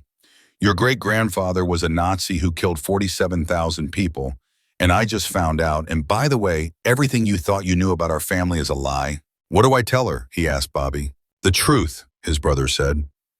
"What Klaus could not tell us, what we did not tell each other. The truth, ugly as it is." Daniel dialed. It rang 4 times before Jennifer's voice came through, groggy with sleep. "Dad, it is 3 in the morning. Are you okay?" "No," Daniel said. "I am not okay. And I need to tell you some things about your great-grandfather, about our family, things that are going to come out in the news tomorrow, and I want you to hear them from me first." He heard her moving, a light switching on. "Okay, I am listening." It took 20 minutes. He told her everything. The cabin, the hidden room, the ledger, Klaus Hartmann's confession, the Guardians, the Heritage Foundation, Bobby's undercover work, the shootout at the synagogue, Kruger's escape. Jennifer stayed silent through it all, only her breathing confirming she was still there. When he finished, there was a long pause. Then she said in a voice very small and very steady, "Am I adopted?" The question hit Daniel like a physical blow. "What?" "In the letter you mentioned, from great-grandpa Klaus, he told you to trust me, trust Bobby, trust Jennifer. But I never knew him well, never spent time at the cabin like you did. So why would he mention me specifically unless there was something else? Something you have not told me?" Daniel closed his eyes. His daughter was 32 years old, a forensic historian at Stanford. Smart, observant. Of course she would catch what he had tried to gloss over. Of course she would connect dots he had hoped to leave unconnected for a while longer. "Your mother and I," he began, then stopped. Started again. "We could not have children, medical reasons. So we adopted you when you were 6 months old. The agency said your biological parents had died in an accident.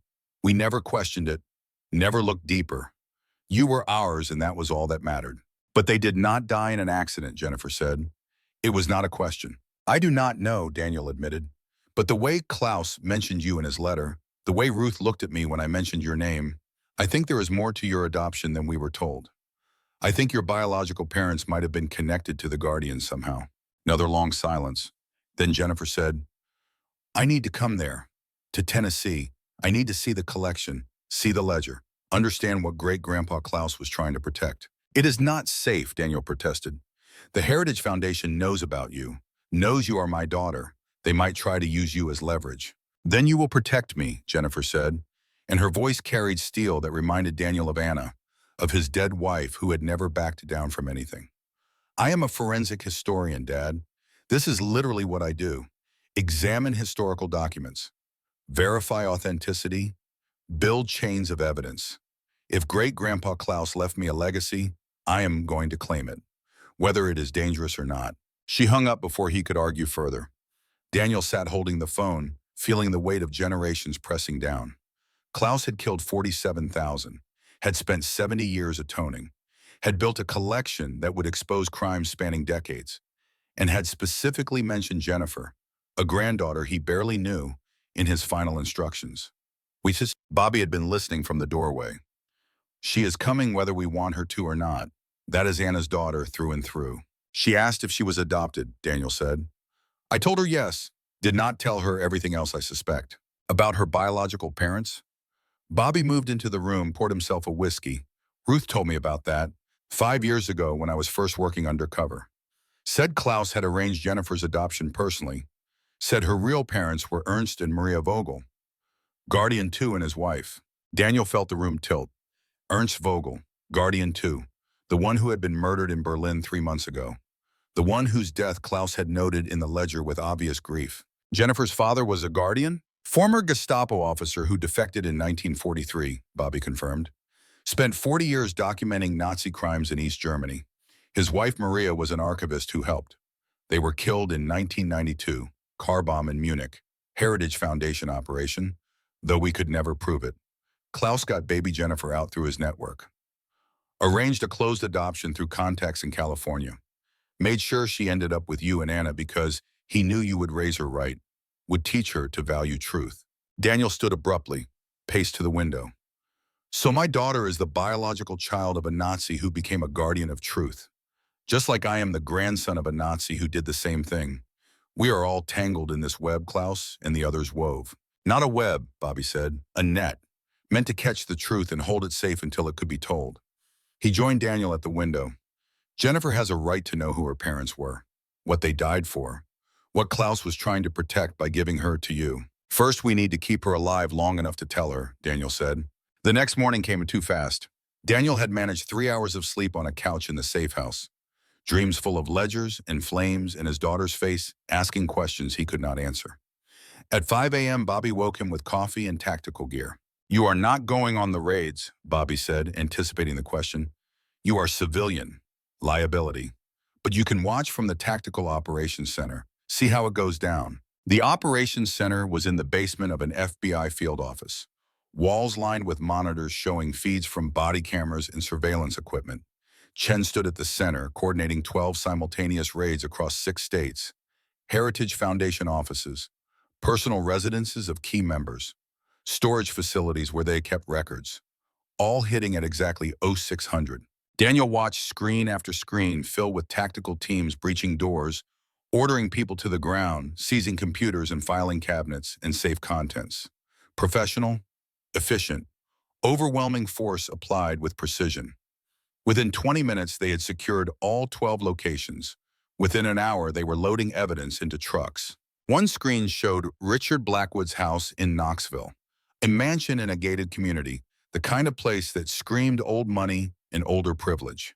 Agents executed the warrant while Richard stood in his foyer in a bathrobe, lawyer already on speakerphone demanding they cease immediately. They ignored him, methodically clearing rooms, cataloging items, photographing everything.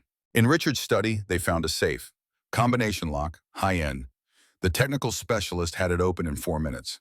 Inside, documents, photographs, and a small black book that made the agent handling it stop cold. He bagged it immediately, brought it directly to the camera. Director, you need to see this. The black book arrived at the operations center 30 minutes later via motorcycle courier. Chen opened it carefully, Daniel and Bobby watching over her shoulder. It was a ledger, not like Klaus's red one. This was newer, bound in leather with gilt-edged pages, but the contents were similar.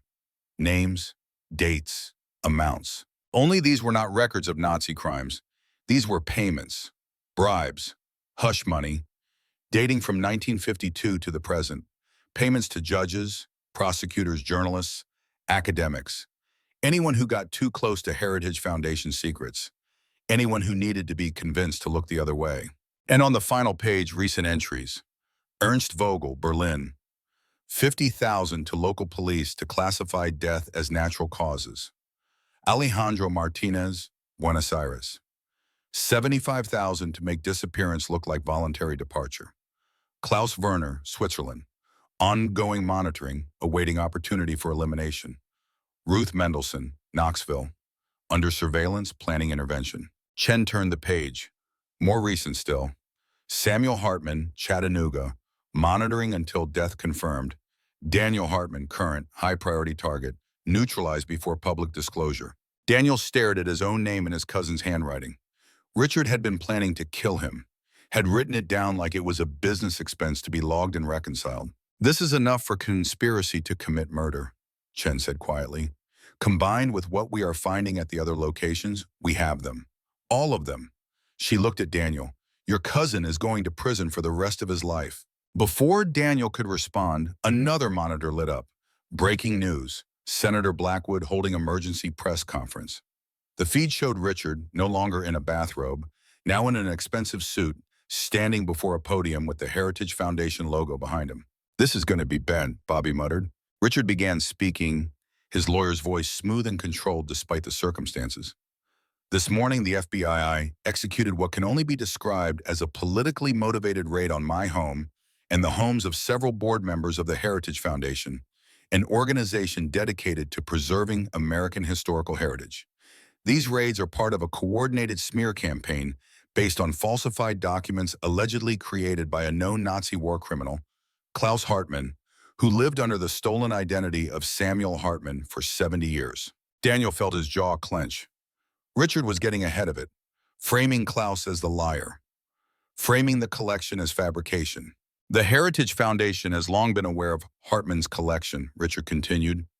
We have documentation proving that he created elaborate forgeries in an attempt to shift blame for his own crimes onto innocent American families. The so-called evidence my cousin Daniel has provided to authorities is nothing more than the deranged ravings of a guilty man trying to rewrite history. We will fight these charges vigorously and expose his fraud for what it is. He is good, Chen said grimly. Very good. Planting doubt before we can release the actual evidence. Then we release it now, Bobby said. Counter his narrative immediately. We are not ready, Chen replied.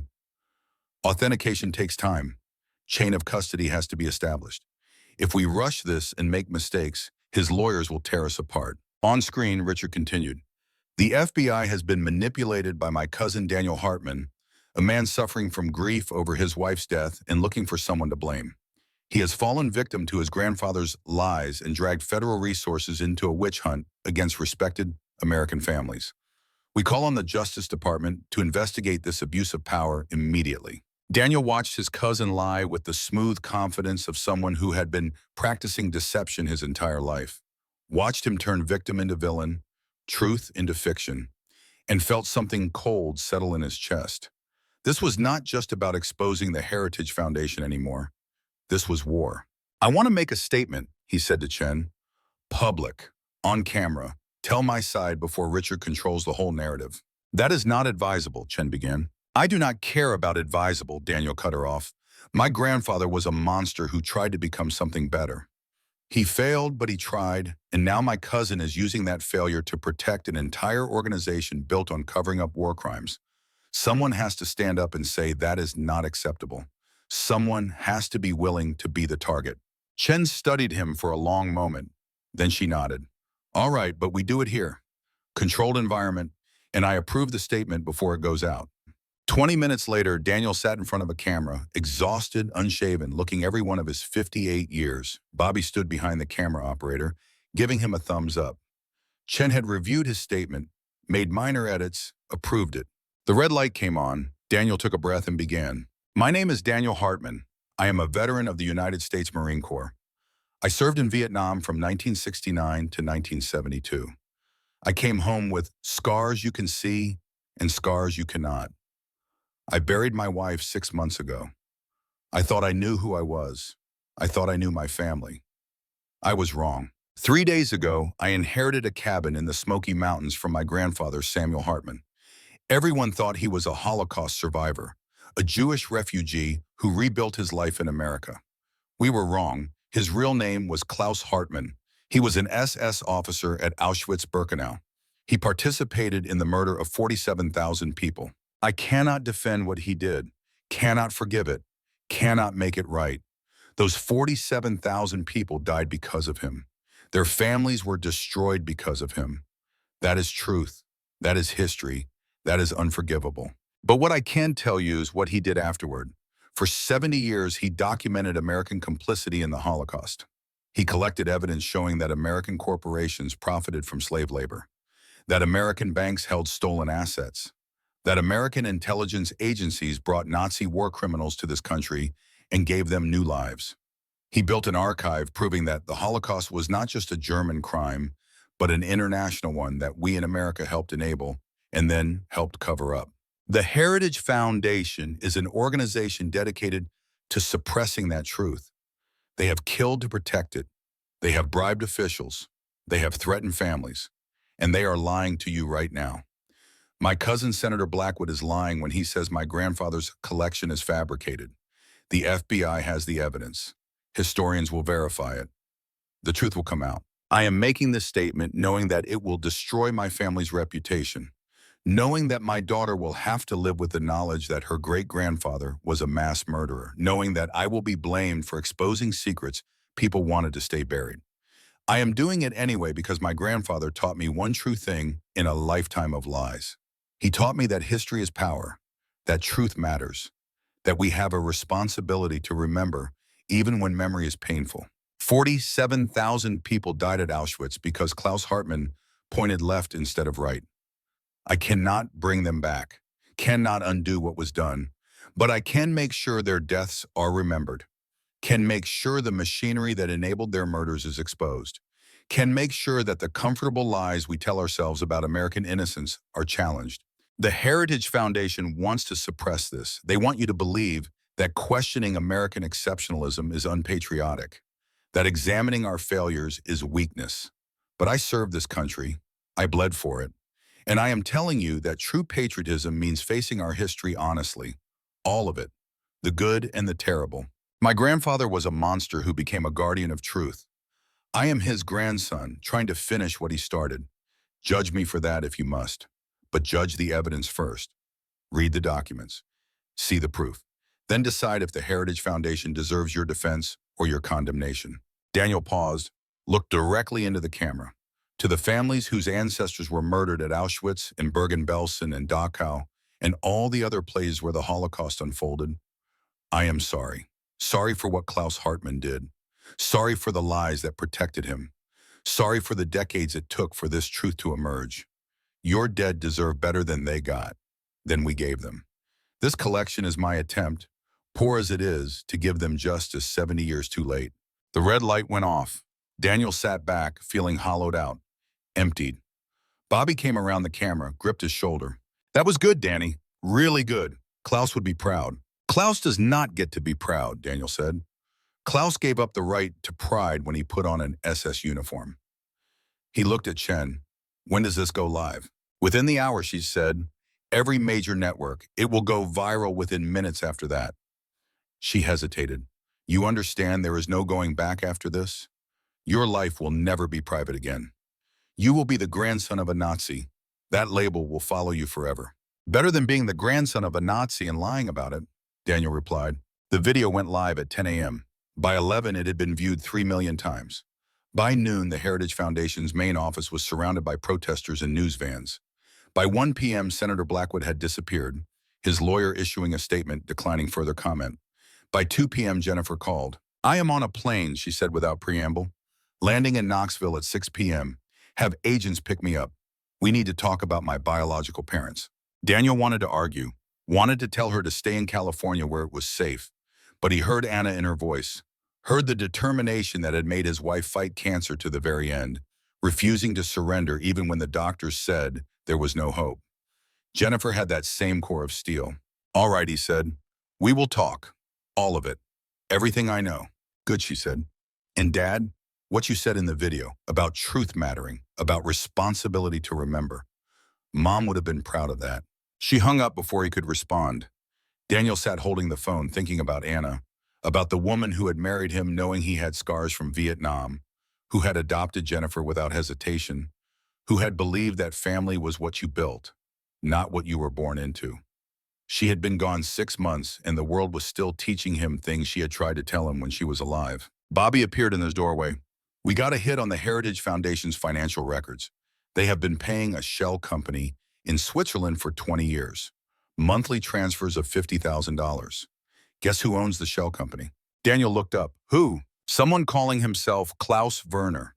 Guardian 3, the last surviving Nazi from the original 12.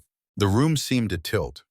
Klaus Werner, the voice on the satellite phone, the man Daniel had spoken to just yesterday, taking money from the Heritage Foundation while supposedly working to expose them. He is a double agent, Daniel said, playing both sides. Bobby shook his head. Or he is doing exactly what Klaus Hartmann did, taking their money while documenting their crimes, using them to fund his own work against them. Chen is trying to reach him now, see which side he is really on.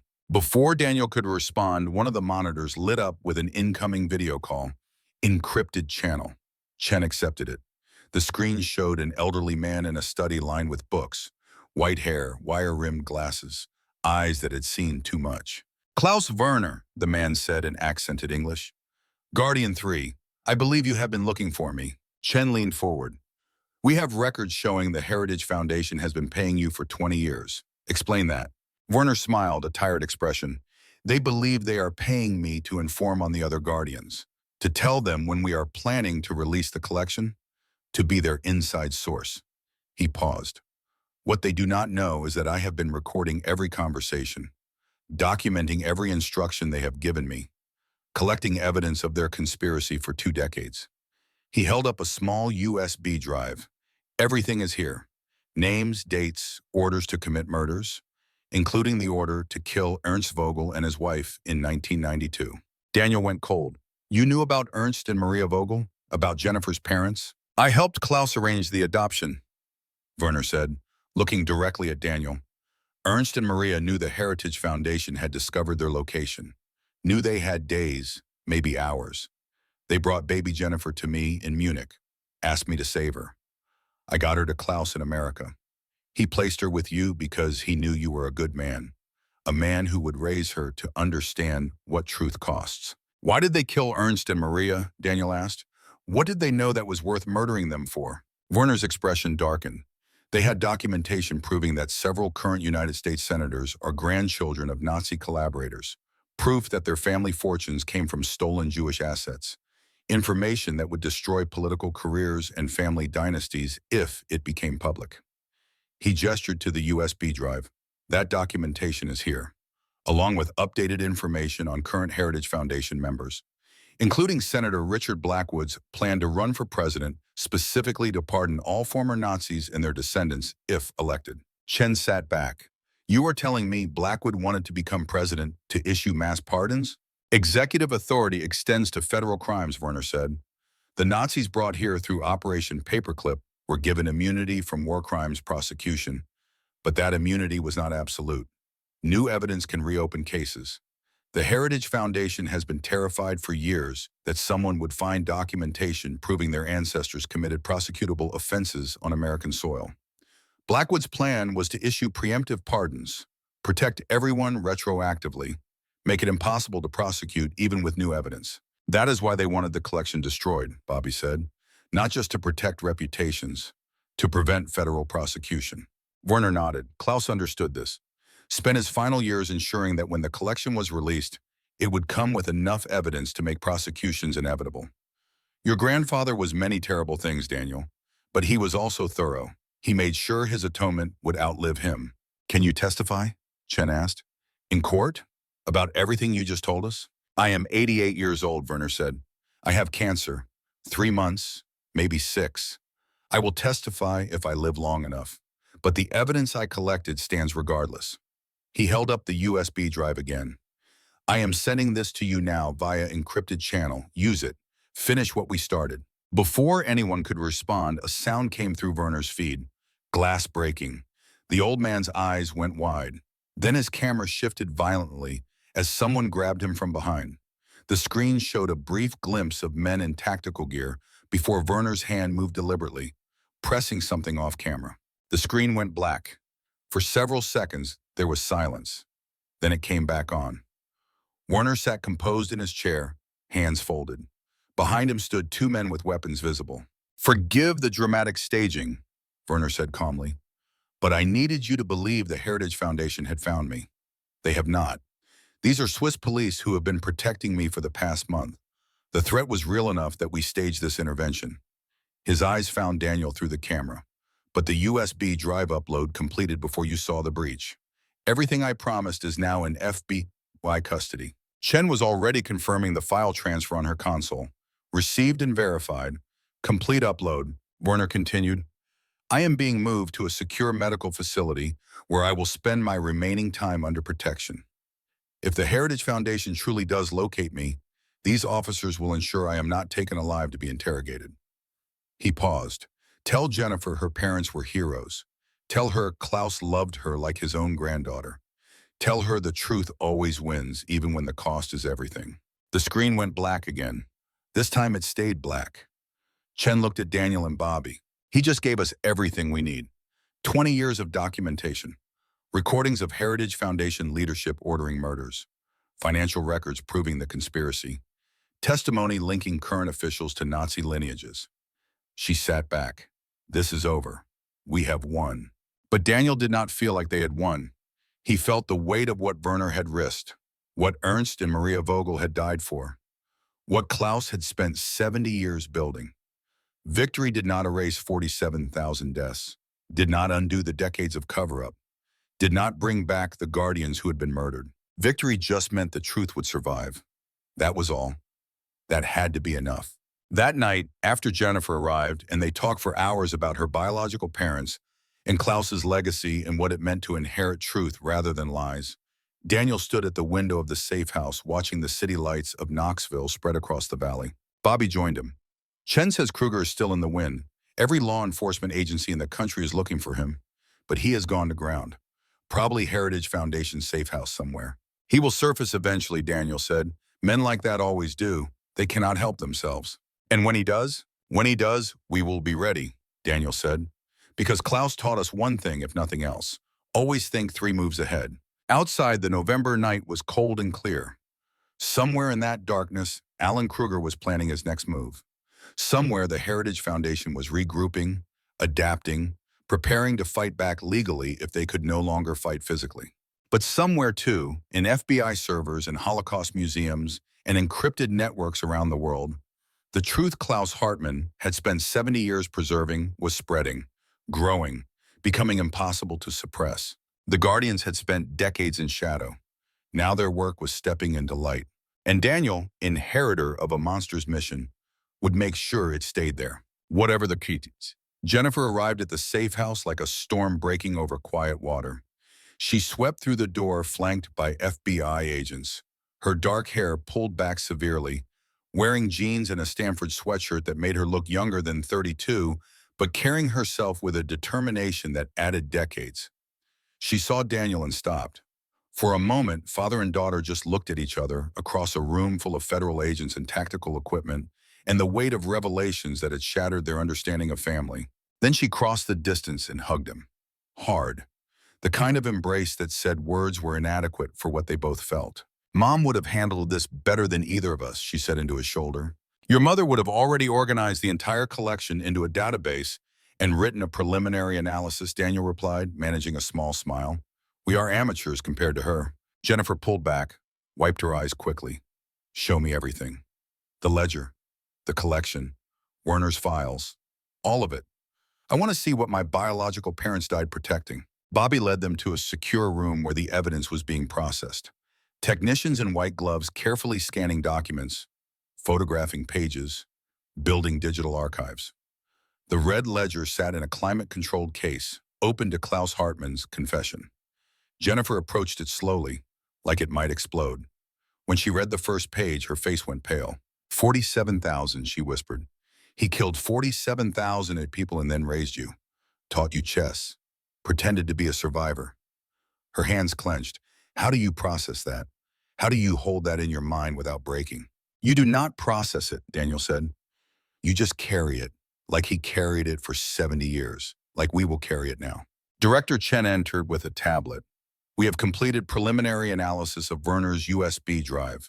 What we found changes everything. She set the tablet on the table, pulled up files. Werner spent 20 years documenting Heritage Foundation activities. He has recordings of planning sessions, financial transfers, explicit orders to commit murders, and this. She opened a video file. The screen showed a conference room, expensive furnishings, men in suits. The date stamp read September 15th, 2023, just over a year ago. Richard Blackwood sat at the head of the table. Around him, a dozen others. Chen increased the volume. Richard's voice came through clearly. The problem is simple.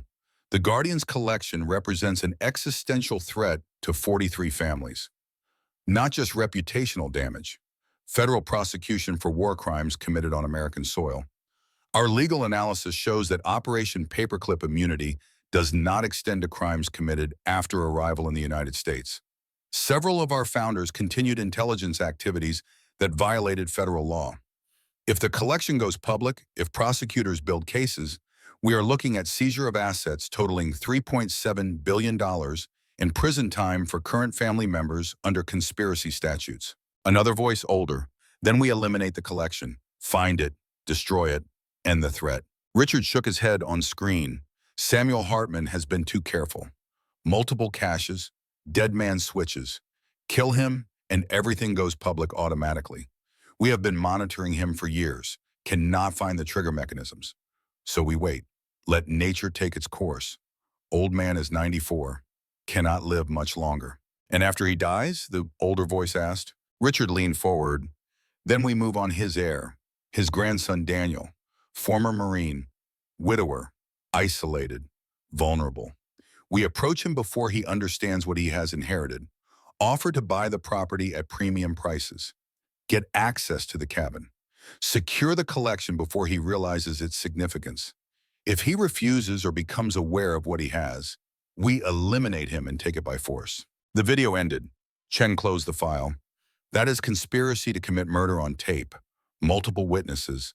Federal agents will testify they heard Richard Blackwood planning your death.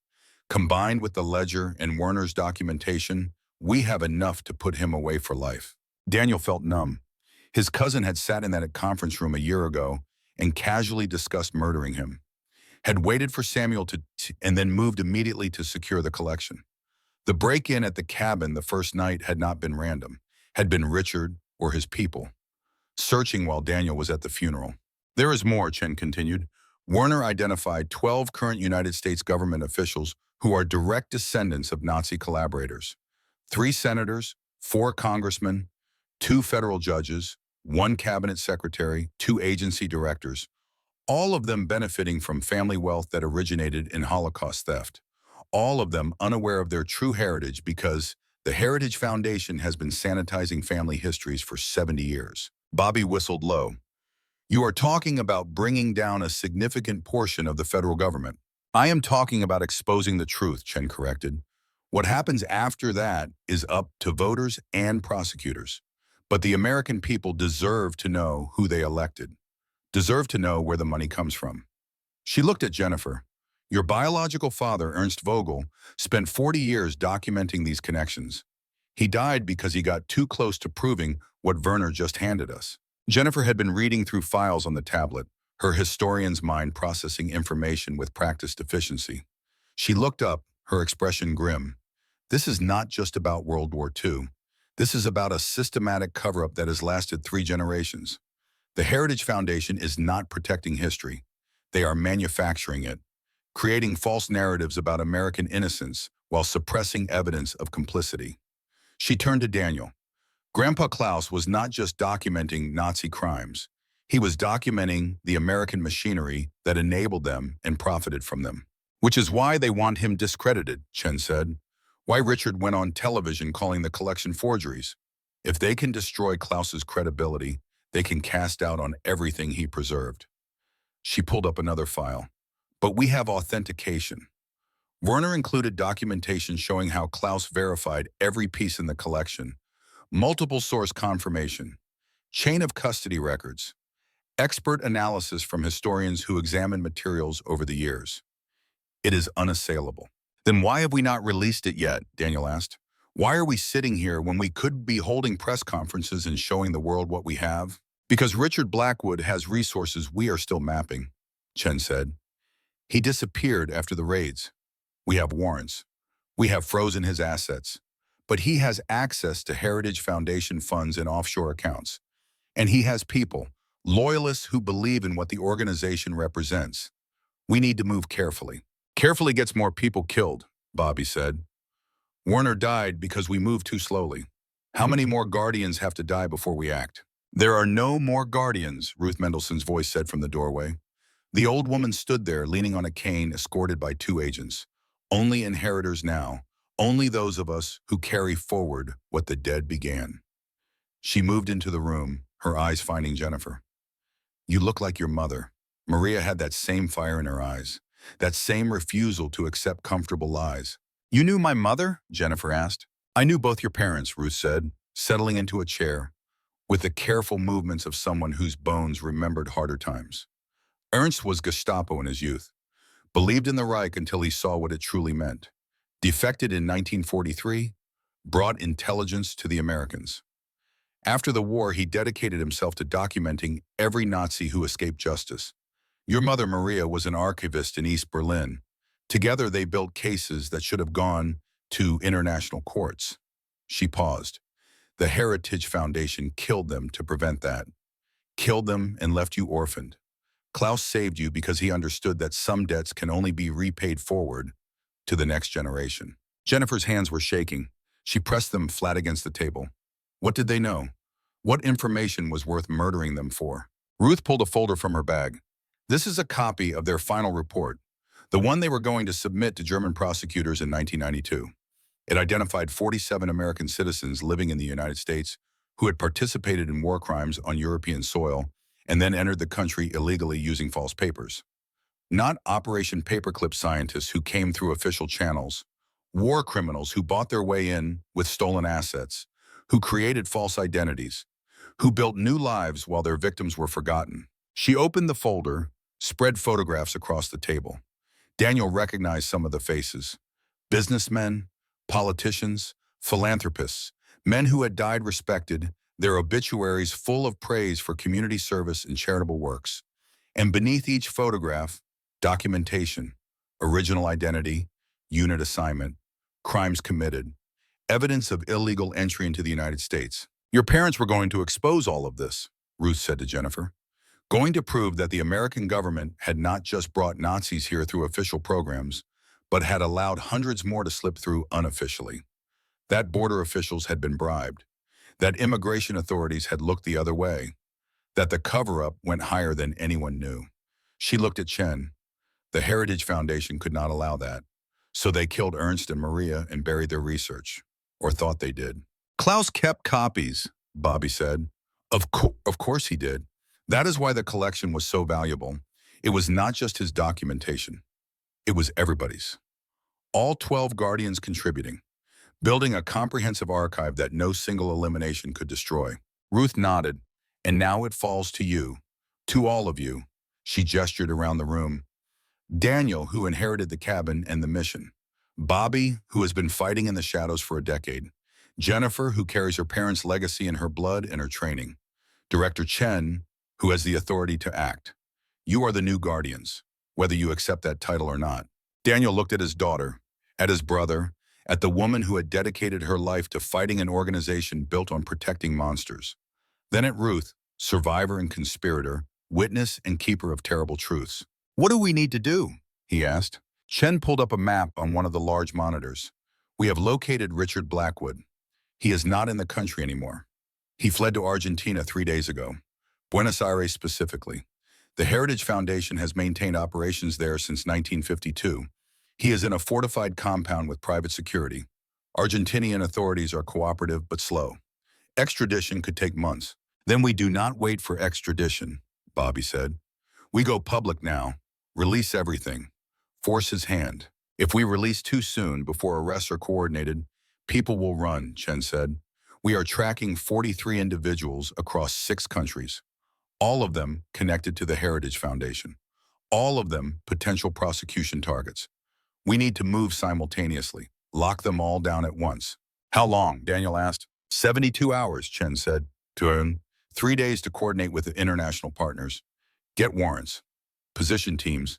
Then we execute globally and release the evidence. A lot can happen in 72 hours, Bobby muttered. Which is why we are moving you all to a more secure location, Chen said. A federal facility with better protection. Richard knows you are the key to all this, Daniel. He will try one more time to stop you before we go public. Jennifer stood abruptly. I am not hiding. I am going to the cabin. I am going to examine the collection firsthand. Build my authentication report. That is what historians do. We go to the source. Absolutely not, Chen began. I am not asking permission, Jennifer interrupted. I am telling you what I am doing. My parents died for this. Grandpa Klaus spent 70 years preserving it. I am not going to sit in a safe room and wait while other people decide when truth gets told. She looked at Daniel. You understand, do not you, Dad? You went to Vietnam. You know what it means to do the job even when it is dangerous. Daniel wanted to argue, wanted to order her to stay safe. But he saw Anna in her eyes, saw the determination that had made his wife fight impossible odds. Saw himself, too, the young Marine who had volunteered for dangerous patrols because someone had to do it. I will go with her, he said to Chen. We will work fast. 72 hours? Get the authentication done. Be ready when you release the evidence. Chen looked at both of them, clearly calculating risks. Then she nodded. Full security detail, armored vehicles, perimeter guards. And if I get even a hint that Richard's people are moving on that location, I pull you out immediately. Deal, Jennifer said. They drove to the cabin the next morning in an armored SUV, flanked by 2 more vehicles full of FBI tactical agents. The mountain road felt different now. Not peaceful and isolated, but exposed and vulnerable. Every curve could hide an ambush. Every shadow could conceal a threat. The agents were on high alert, weapons ready, eyes scanning constantly. The cabin looked the same. Weathered timber, moss-covered roof, but now it was surrounded by federal vehicles and agents in tactical gear. They had established a perimeter a quarter-mile out, set up surveillance equipment, turned Samuel Hartman's quiet refuge into a military installation. Inside, Jennifer went straight to the hidden room. Daniel followed, watching her descend those narrow stairs into the space where everything had changed. She stopped at the bottom, looking around at the lead-lined walls, the careful shelving, the meticulous organization. He built this himself, she said quietly, 70 years ago, before computer databases, before digital archiving. Just one man deciding that truth mattered more than his own peace. She moved to the shelves, began examining labels. How many hours did he spend down here? How many nights cataloging crimes while pretending to be a simple retiree upstairs? Daniel thought about all the times he had visited as a child, all the summer afternoons playing chess while beneath their feet this archive waited. Klaus had lived a double life so complete that even his family never suspected, had carried the weight of 47,000 deaths while teaching his grandson about strategy and patience. Jennifer pulled out a box, opened it carefully. Inside, documents in German with Nazi insignia. She photographed each page methodically, her professional training evident in every movement. Then she examined the paper itself, held it to the light, noted watermarks and aging patterns. This is authentic, she said. I will need to run chemical analysis to be certain, but the paper stock matches the period. The ink oxidation is consistent with documents from the 1940s. The typewriter fonts are correct for German military issue. She looked at Daniel. Grandpa Klaus did not forge these. These are real. She worked for hours documenting everything, taking photographs, making notes, building the kind of comprehensive analysis that would stand up to academic scrutiny. Daniel watched, understanding that this was Jennifer's way of processing. Her mother Anna had been the same. When grief overwhelmed, when truth was too painful to feel, you buried yourself in work, in facts, in the concrete reality of evidence. Around noon, one of the agents brought sandwiches and coffee. They ate in the hidden room, surrounded by documentation of genocide and corporate complicity. Jennifer barely paused in her work. She had moved to the financial records, banking documents showing transfers from Jewish accounts in Europe to American institutions, the paper trail of theft that had funded fortunes. Look at this, she said, holding up a document.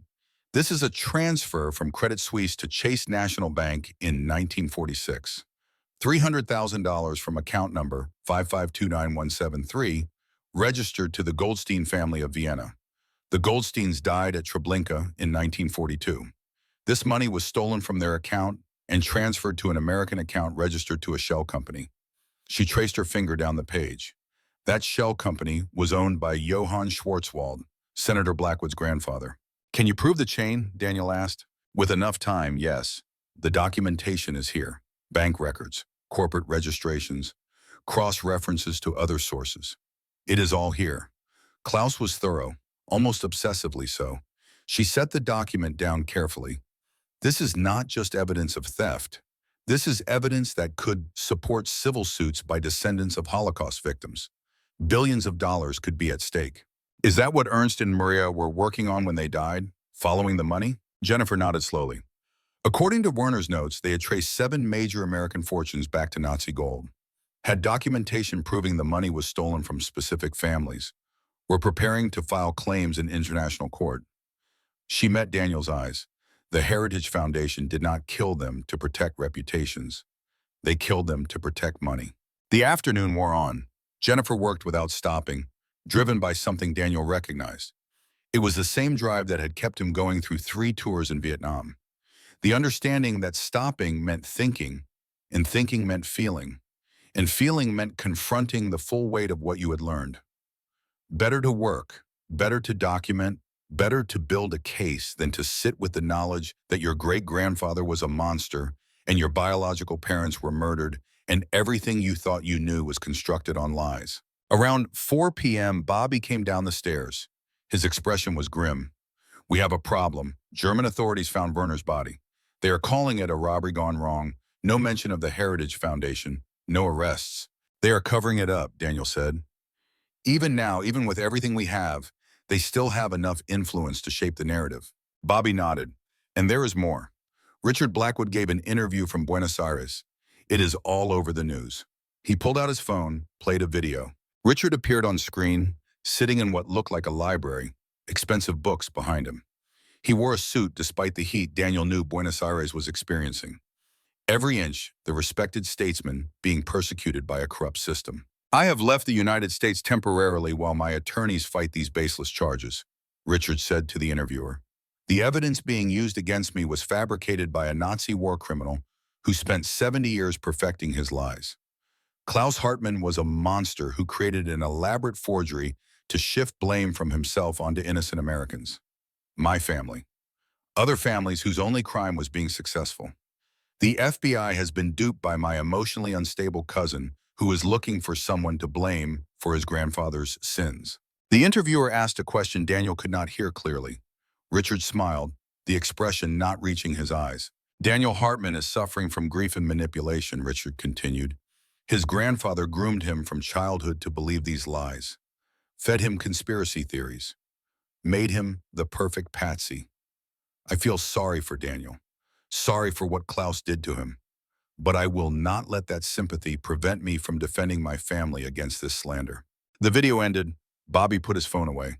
He is good, very good, turning himself into the victim, making you the crazy one. Let him, Jennifer said, not looking up from the document she was examining.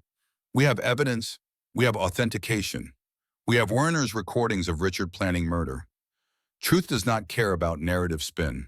But juries do, Bobby said. Public opinion does. If he can create enough doubt, even with everything we have, he might walk, might convince enough people that this is all fabrication. Then we do not give him time to build that doubt, Daniel said. We release everything now. Flood the zone with evidence. Make it impossible to deny. Chen said 72 hours, Bobby reminded him. We are not even 24 hours in. Chen is being cautious, Daniel said, being thorough. But every hour we wait is another hour Richard uses to construct his defense. Another hour for the Heritage Foundation to hide assets and burn documents and eliminate witnesses. He looked at Bobby. Call her. Tell her we need to accelerate.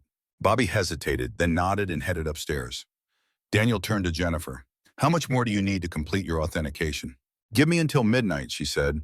I can have a preliminary report ready. Full analysis will take months, but I can verify enough to make the initial release credible. Then work fast, Daniel said, because I have a feeling we are running out of time. He was right. At 7 p.m., the perimeter alarm went off. Agents outside shouted warnings. Daniel heard gunfire.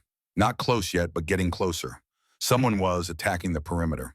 Get her out, Daniel yelled to the agents. Jennifer, upstairs now. I am not done, Jennifer protested. You are done enough, Daniel said, grabbing her arm. We need to go. They climbed the stairs into chaos. Agents had established defensive positions. More gunfire outside. Bobby was on the phone with Chen, shouting coordinates and requesting backup. Through the windows, Daniel could see muzzle flashes in the trees. How many? He asked the senior agent. At least 12, the agent replied. Professional, military-grade weapons. They are testing our response before the main assault. Who are they? The Heritage Foundation has private military contractors on retainer, Bobby said, ending his call. Guess they decided to use them. He checked his weapon. Backup is 20 minutes out. We need to hold until then. Or we run, Daniel said. There is a back trail. Goes down the mountain to a service road. We could be in vehicles and gone before they breach the perimeter. They will have that covered, the senior agent said. This is a coordinated assault. They want the collection, and they want you dead. We stay fortified and hold. Daniel looked at Jennifer, at his daughter who had her mother's eyes and her biological parents' determination, who had spent the day documenting genocide to honor people she never knew, who deserved to live long enough to tell the story. Bobby, Daniel said quietly, get her out. Take the back trail. I will stay here with the agents. Create a diversion. No, Bobby said immediately. We stay together. One of us needs to survive, Daniel said. One of us needs to get that authentication report to Chen, to the media, to anyone who will listen. He gripped his brother's shoulder. You have been undercover for 10 years. You know how to disappear. Get Jennifer somewhere safe. Finish the mission. Dad, Jennifer began. Your mother would never forgive me if I let you die in this cabin, Daniel interrupted. She would haunt me, literally haunt me. So you are going with Bobby, and you are going to complete your report, and you are going to expose every lie the Heritage Foundation has told. Understand? Jennifer's eyes filled with tears, but she nodded. Then you need to promise me you will survive. Promise me we will see this through together. I promise to try, Daniel said, which was the only honest answer he had. Bobby grabbed at Jennifer's arm, looked at Daniel one more time. For the record, this is a terrible plan. All my best plans are terrible, Daniel said. That is why they work. Bobby and Jennifer disappeared through the back door with 2 agents as escorts. Daniel watched them go, then turned to the senior agent. All right, let us make this expensive for them. The assault came 15 minutes later, fast and coordinated. Flashbangs to disorient, suppressive fire to pin the defenders down. Then entry teams breaching from multiple angles. Professional, military precision. Exactly what Daniel had been trained to fight against in Vietnam, and exactly what he had hoped never to face again. He took position behind an overturned table, the Colt 1911 in his hand, feeling inadequate against automatic weapons, but familiar in a way that brought muscle memory flooding back. The first contractor through the door took 2 rounds center mass and went down. The second made it 3 steps before an FBI agent dropped him. But there were more. Always more. They came in waves, using the bodies of the first team as cover. Daniel fired until the Colt locked back empty, dropped the magazine, reloaded. The room filled with gun smoke and the smell of cordite. Splinters exploded from the walls. Windows shattered.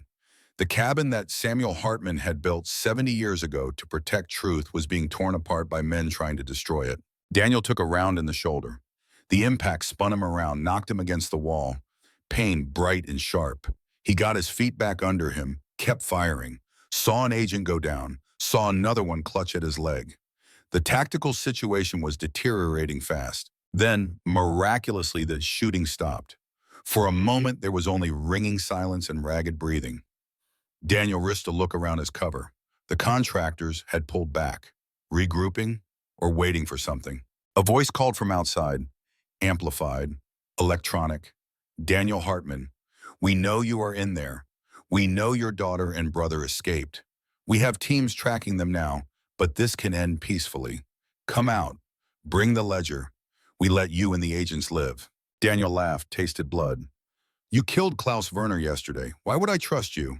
Werner was a traitor, the voice replied. You are just misguided. There is a difference. Last chance, Hartman. Surrender or we burn the cabin with you in it. Daniel looked around at the agents. At the 3 still standing, wounded but fighting. At the hidden room below with 70 years of documentation. At the choice between saving himself and protecting truth. He made his decision. Pulled out his phone, sent a text to Bobby. Burn it all. Release everything. Do not wait for Chen's schedule. Do it now. Then he dropped the phone, crushed it under his boot, and called back to the contractors. Come get it. What followed was not a battle.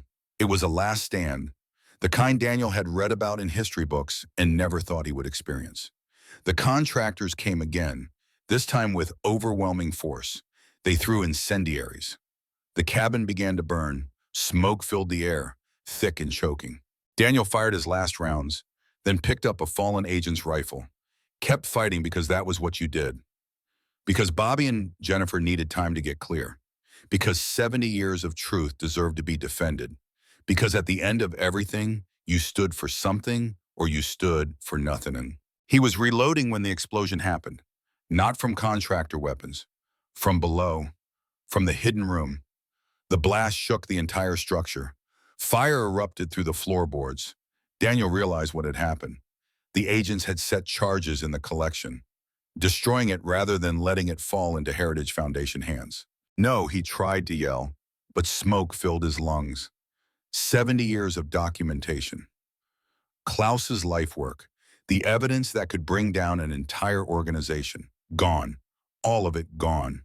He crawled toward the stairs, toward the hidden room, but the heat drove him back. The cabin was collapsing, burning, taking its secrets with it, taking everything. An agent grabbed him, dragged him toward a window. They went through together, landed hard on the ground outside.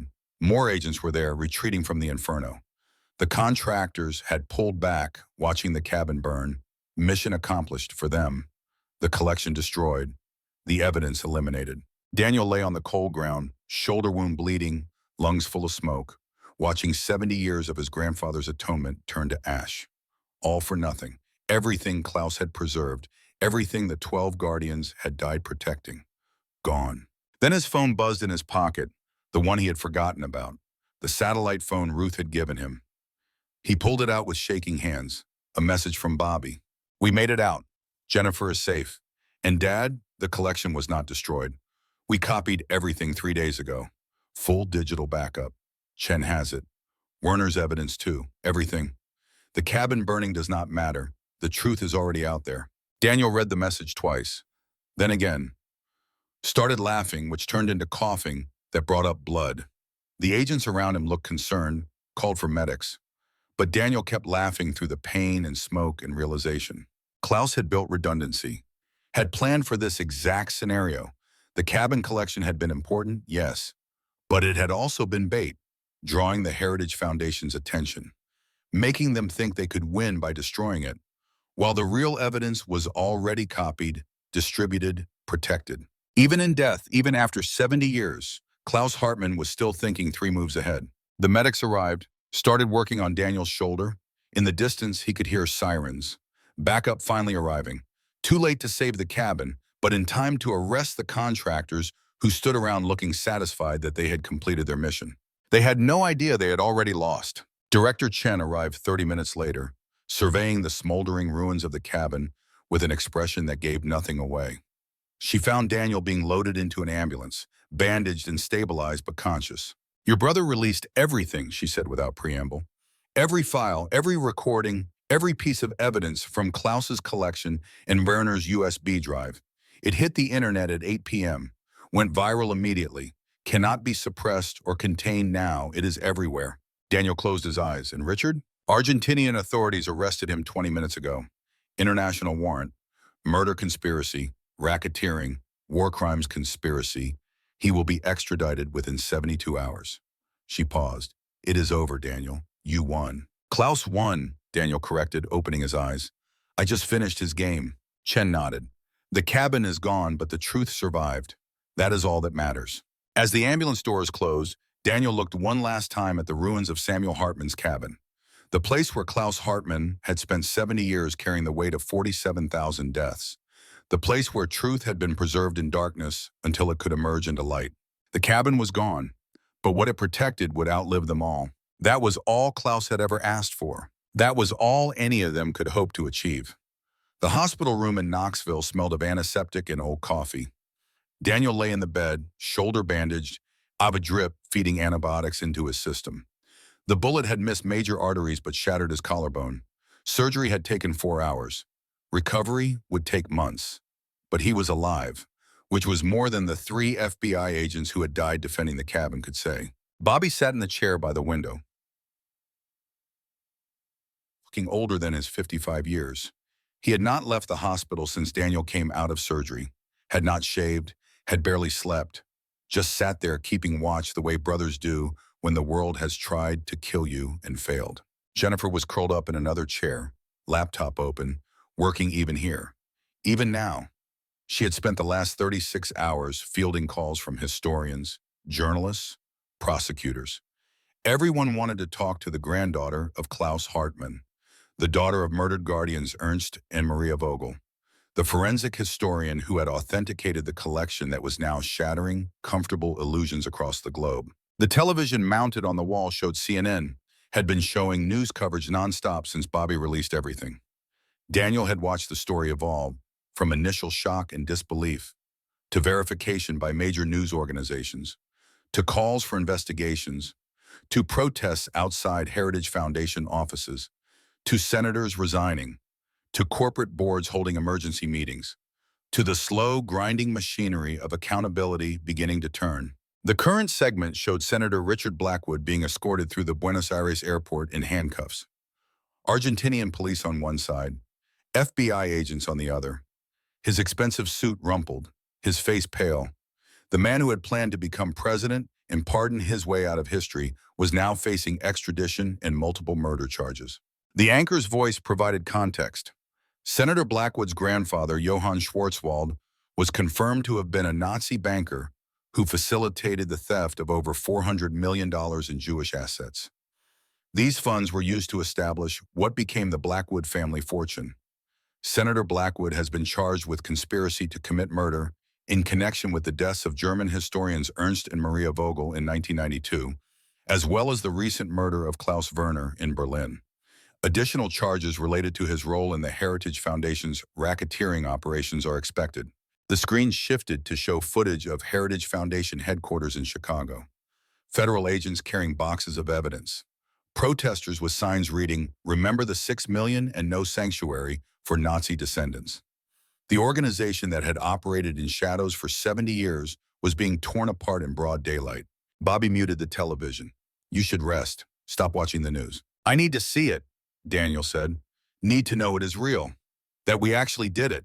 "We did it," Jennifer said without looking up from her laptop. "The collection has been verified by 12 independent historians. 3 major universities have requested access for research purposes. The Holocaust Memorial Museum is building an entire wing to house the physical documents that survived. And I have been asked to testify before Congress next month about American corporate complicity." She finally looked up, and Daniel saw exhaustion in her eyes. Also purpose. Also something that looked like peace or as close to it as any of them would get. "Your mother would be proud," Daniel said. Jennifer smiled, sad and genuine. "Mom always said the truth matters more than comfort. Guess she was preparing me for this without knowing it." The door opened. Director Chen entered, carrying a tablet and wearing an expression that suggested she had not slept much either. The past 2 days had seen the largest coordinated law enforcement operation in FBI history. 43 arrests across 6 countries. Asset freezes totaling $3.7 billion. Warrants for 12 current government officials. The fallout was going to reshape American politics for a generation. "How are you feeling?" she asked Daniel. "Like I got shot defending a cabin that burned down anyway," Daniel replied. "So about as well as expected." Chen allowed herself a small smile. The cabin served its purpose, drew their attention, made them think they could win by destroying it. Meanwhile, the real collection was already safe. She set the tablet on the bedside table. "I thought you should see this. It just went public." Daniel took the tablet. The screen showed a press conference. The podium bore the seal of the United States Department of Justice. At the microphone stood the Attorney General, flanked by officials from State, Treasury, and Homeland Security. The Attorney General began speaking. "Today, the United States government acknowledges a truth that has been suppressed for 70 years. In the aftermath of World War II, our intelligence agencies made deals with individuals who had committed war crimes.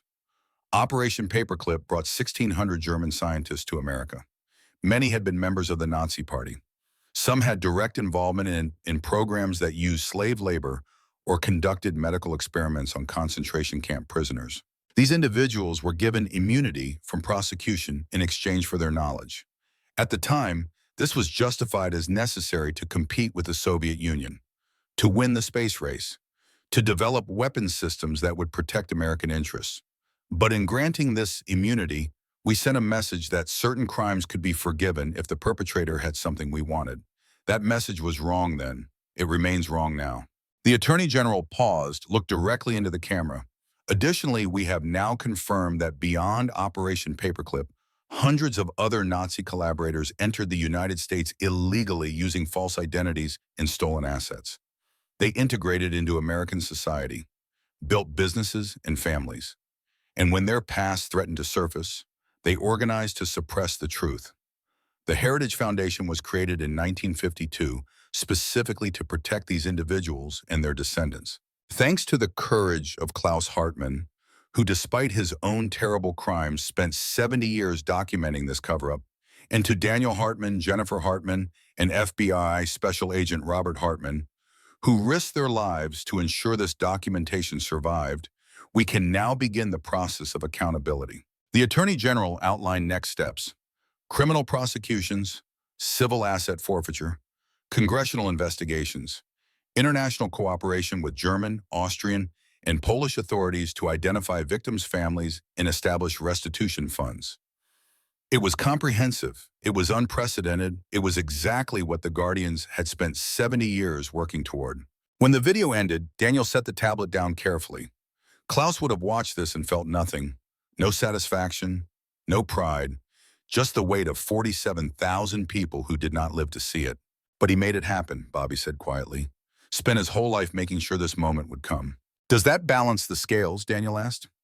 47,000 deaths against 70 years of documentation? How do you calculate that kind of math? You do not, Ruth Mendelson said from the doorway.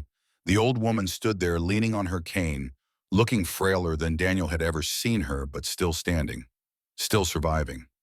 You do not balance the scales because they cannot be balanced. Klaus knew that. We all knew that.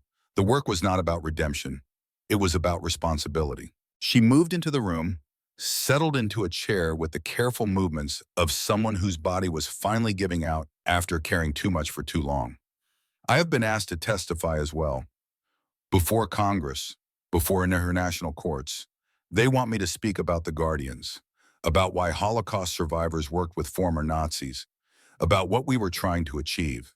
What will you tell them? Jennifer asked. The truth, Ruth said simply, that we were 12 people who understood something the world wanted to forget, that the Holocaust did not happen because of a few evil men.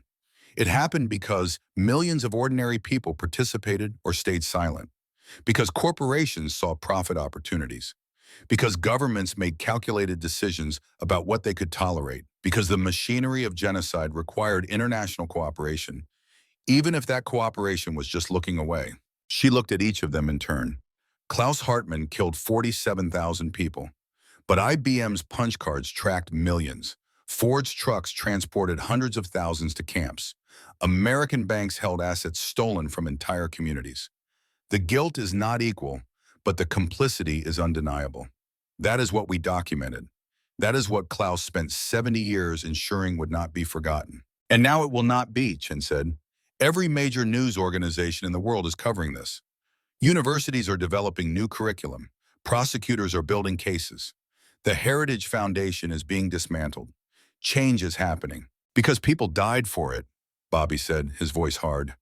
3 FBI agents at the cabin, Werner in Berlin, Ernst and Maria Vogel in 1992. How many others over the years? How many people did the Heritage Foundation kill to keep this quiet? We are still counting, Chen admitted. But based on Werner's documentation, we believe at least 37 murders between 1952 and 2024. Journalists, historians, prosecutors, witnesses, anyone who got too close. She paused. They are all getting justice now. Every case reopened, every death re-examined. The Heritage Foundation thought they could suppress truth through violence. They only ensured the truth would be more devastating when it finally emerged. Daniel's phone rang. He checked the caller ID. Unknown number. International. He almost ignored it, then something made him answer. Mr. Hartmann? The voice was elderly, formal, speaking English with a German accent. My name is Wilhelm Brandt. I was Guardian 7. I worked with your grandfather for 43 years before I faked my death in 2008 to protect my family. Daniel sat up straighter, ignoring the pain in his shoulder. You are alive? I am 89 years old and dying of heart disease, but yes, I am alive. I called to tell you that Klaus would be proud of what you have accomplished, that all the Guardians would be proud. We spent decades wondering if our work mattered, if truth would ever surface. You have answered that question. The work costs too much, Daniel said. All meaningful work costs too much, Brant replied. That is how you know it matters. I called also to tell you there is one more cache, one final piece of documentation Klaus created in his last year. He asked me to reveal its location only after the main collection was secured and the Heritage Foundation was facing prosecution. Where? Daniel asked. In the cemetery. Where Samuel is buried. His gravestone is hollow. Inside is a USB drive containing his final testimony, recorded 6 months before he died. He wanted you to have it, wanted you to understand his last thoughts, his final accounting. She paused. I am sending you the access code now. Use it when you are ready to hear him speak. The call ended. Daniel's phone buzzed with a text message, a 6-digit code, nothing else. He is still directing this, Jennifer said, still pulling strings from beyond the grave. Or he trusted us enough to know we would finish what he started, Bobby suggested, and plan for every contingency. That night, after visiting hours ended and the hospital quieted, Daniel lay awake thinking about the gravestone, about Klaus Hartmann's final testimony waiting in a cemetery under a name that was not his real name, about all the layers of deception that had been necessary to preserve truth. At dawn, he discharged himself against medical advice. Bobby and Jennifer insisted on coming with him. Chen provided an FBI escort. Together they drove to the small cemetery outside Chattanooga where Samuel Hartman had been buried 3 weeks ago. It felt like 3 years, like 3 lifetimes. The gravestone was simple. Black granite, Samuel Hartman, 1922 to 2024.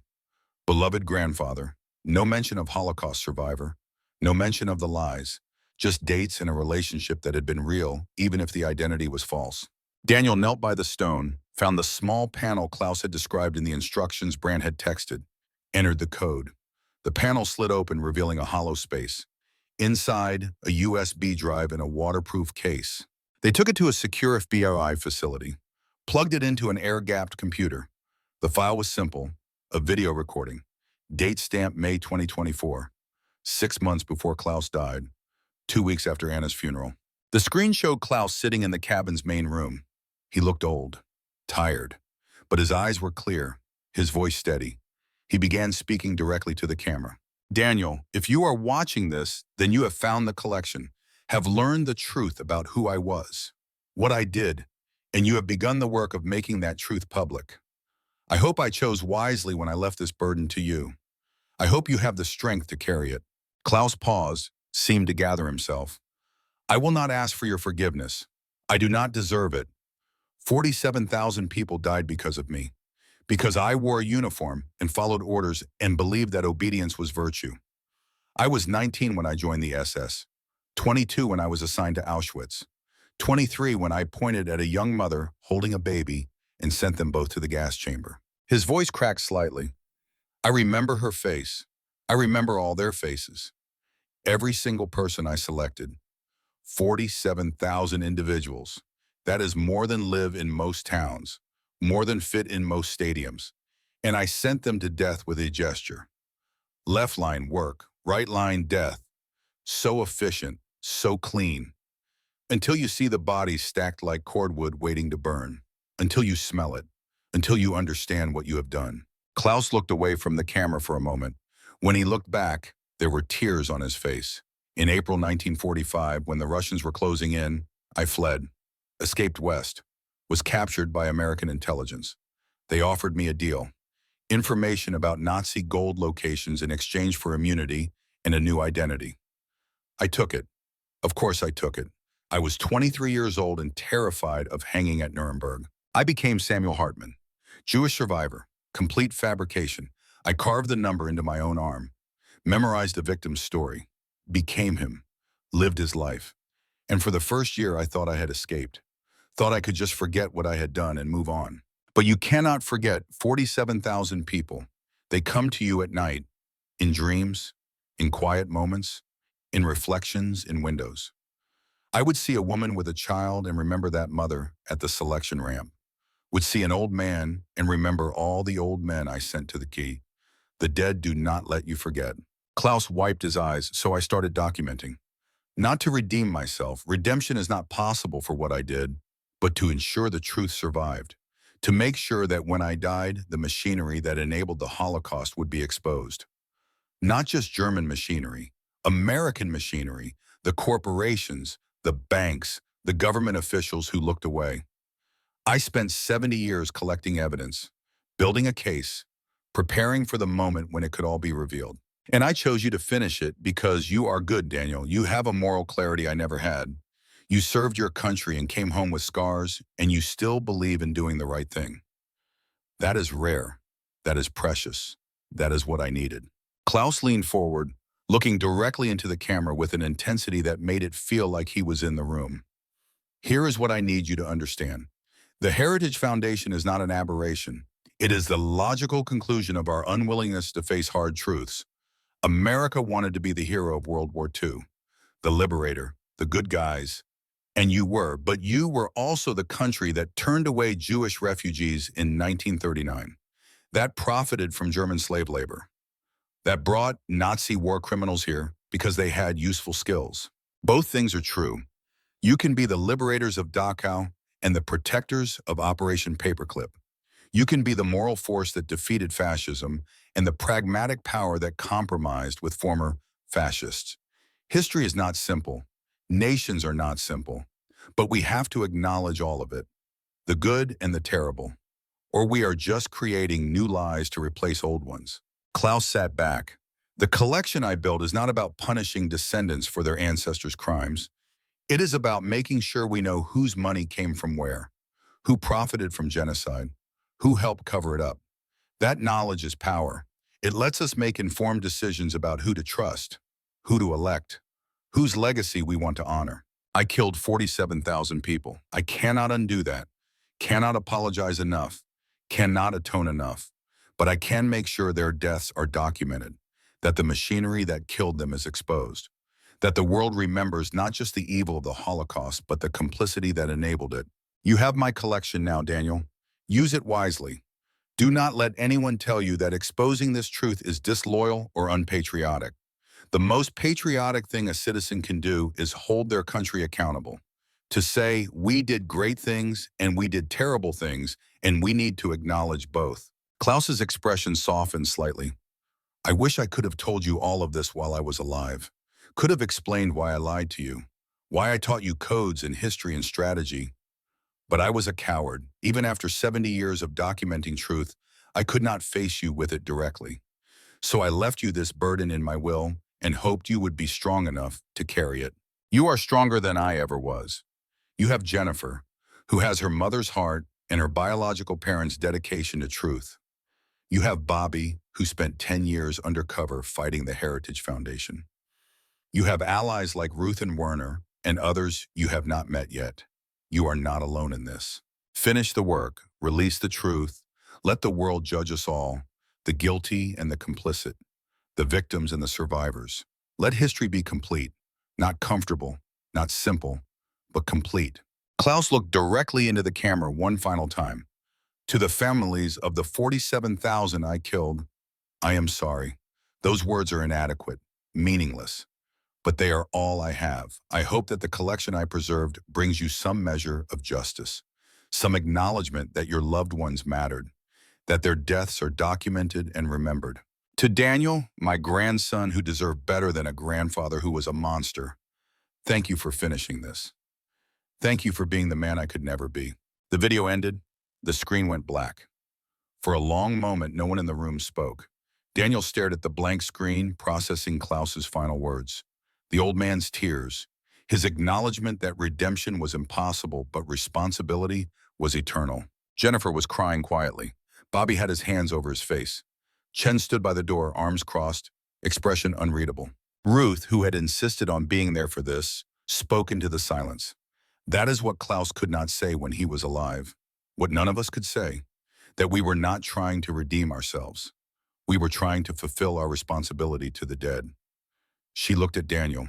He chose well when he chose you. You understand that responsibility now. Daniel nodded slowly, the weight of it settling onto shoulders that still ached from bullet wounds. Klaus had carried this burden for 70 years, had documented genocide while living as his victim, had taught his grandson to value truth without revealing how much truth could cost. And now it was Daniel's turn, his inheritance, his mission. 1 month later, Daniel stood before a congressional committee. The hearing room was packed. Media cameras lined the walls. Protesters outside held signs supporting and condemning him in equal measure. The nation was divided over what the Hartman collection meant. Whether exposing American complicity in Holocaust cover-ups was patriotic truth-telling or treasonous revisionism. Daniel did not care about the division. He cared about the truth. The committee chair, a senator from New York, opened the hearing. Mr. Hartman, you have stated that your grandfather, Klaus Hartman, who lived as Samuel Hartman, was directly responsible for the deaths of 47,000 people at Auschwitz-Birkenau. Is that correct? That is correct, Daniel replied, his voice steady despite the cameras, despite knowing millions would watch this testimony. And yet you are asking this committee to treat his collection as credible historical evidence. How can we trust documentation created by a war criminal? Because he verified everything, Daniel said. Every document has been authenticated by independent historians. Every claim has been cross-referenced with other sources. My grandfather spent 70 years building a case that would stand up to exactly this kind of scrutiny. He knew people would question his credibility, so he made his evidence unassailable. The senator leaned forward, but his motivation was suspect. He was trying to shift blame from himself onto American corporations and government. He was not shifting blame, Daniel corrected. He was acknowledging that blame is not zero-sum. He killed 47,000 people. That guilt is his alone. But IBM's punch card systems tracked millions of Jews across Europe. Ford's factories used slave labor. Chase Bank held stolen assets. Those facts are independent of Klaus's crimes. Both things are true. He was a murderer and American corporations were complicit. Acknowledging one does not diminish the other. Another senator from Texas spoke up. This investigation has already led to the resignations of 3 senators and forced 2 Fortune 500 companies to address their wartime activities. Are you comfortable with that level of disruption? Daniel met the senator's eyes. I am a veteran. I served 3 tours in Vietnam. I came home and tried to forget what I had seen, what I had done. It did not work. Truth does not go away just because we stop looking at it. It festers. It corrupts. The only way forward is through acknowledgement. So yes, I am comfortable with disruption if it leads to accountability. Jennifer testified after him. She presented her forensic analysis of the collection, walked the committee through authentication processes, explained chain of custody, demonstrated that the documents were genuine period pieces, not fabrications. She was professional, thorough, undeniable. Bobby testified about his 10 years undercover, about witnessing Heritage Foundation operations firsthand, about the murders they ordered, the bribes they paid, the systematic cover-up they maintained. His testimony was corroborated by Werner's recordings and financial records seized in the raids. Ruth Mendelson testified last. She spoke for 2 hours about the Guardians, about why Holocaust survivors chose to work with former Nazis, about the importance of complete historical accounting. When she finished, the hearing room was silent. The senators looked uncomfortable. The media looked stunned. Ruth, 89 years old and dying of cancer, had just delivered the most powerful testimony many of them had ever heard. The hearings continued for 3 weeks. Expert witnesses, historians, corporate representatives, lawyers for the Heritage Foundation. But the conclusion was inevitable. The collection was authentic. The cover-up was real. American complicity in Holocaust crimes and their subsequent cover-up was documented beyond reasonable doubt. Congress passed the Hartman Act 6 months later. It established a commission to investigate all Operation Paperclip scientists and their activities in the United States, created a restitution fund for Holocaust victims' families, required corporations that had used slave labor to open their wartime archives, mandated teaching of American complicity in Holocaust education curriculum. President signed it in a ceremony at the Holocaust Memorial Museum. Daniel was invited to attend.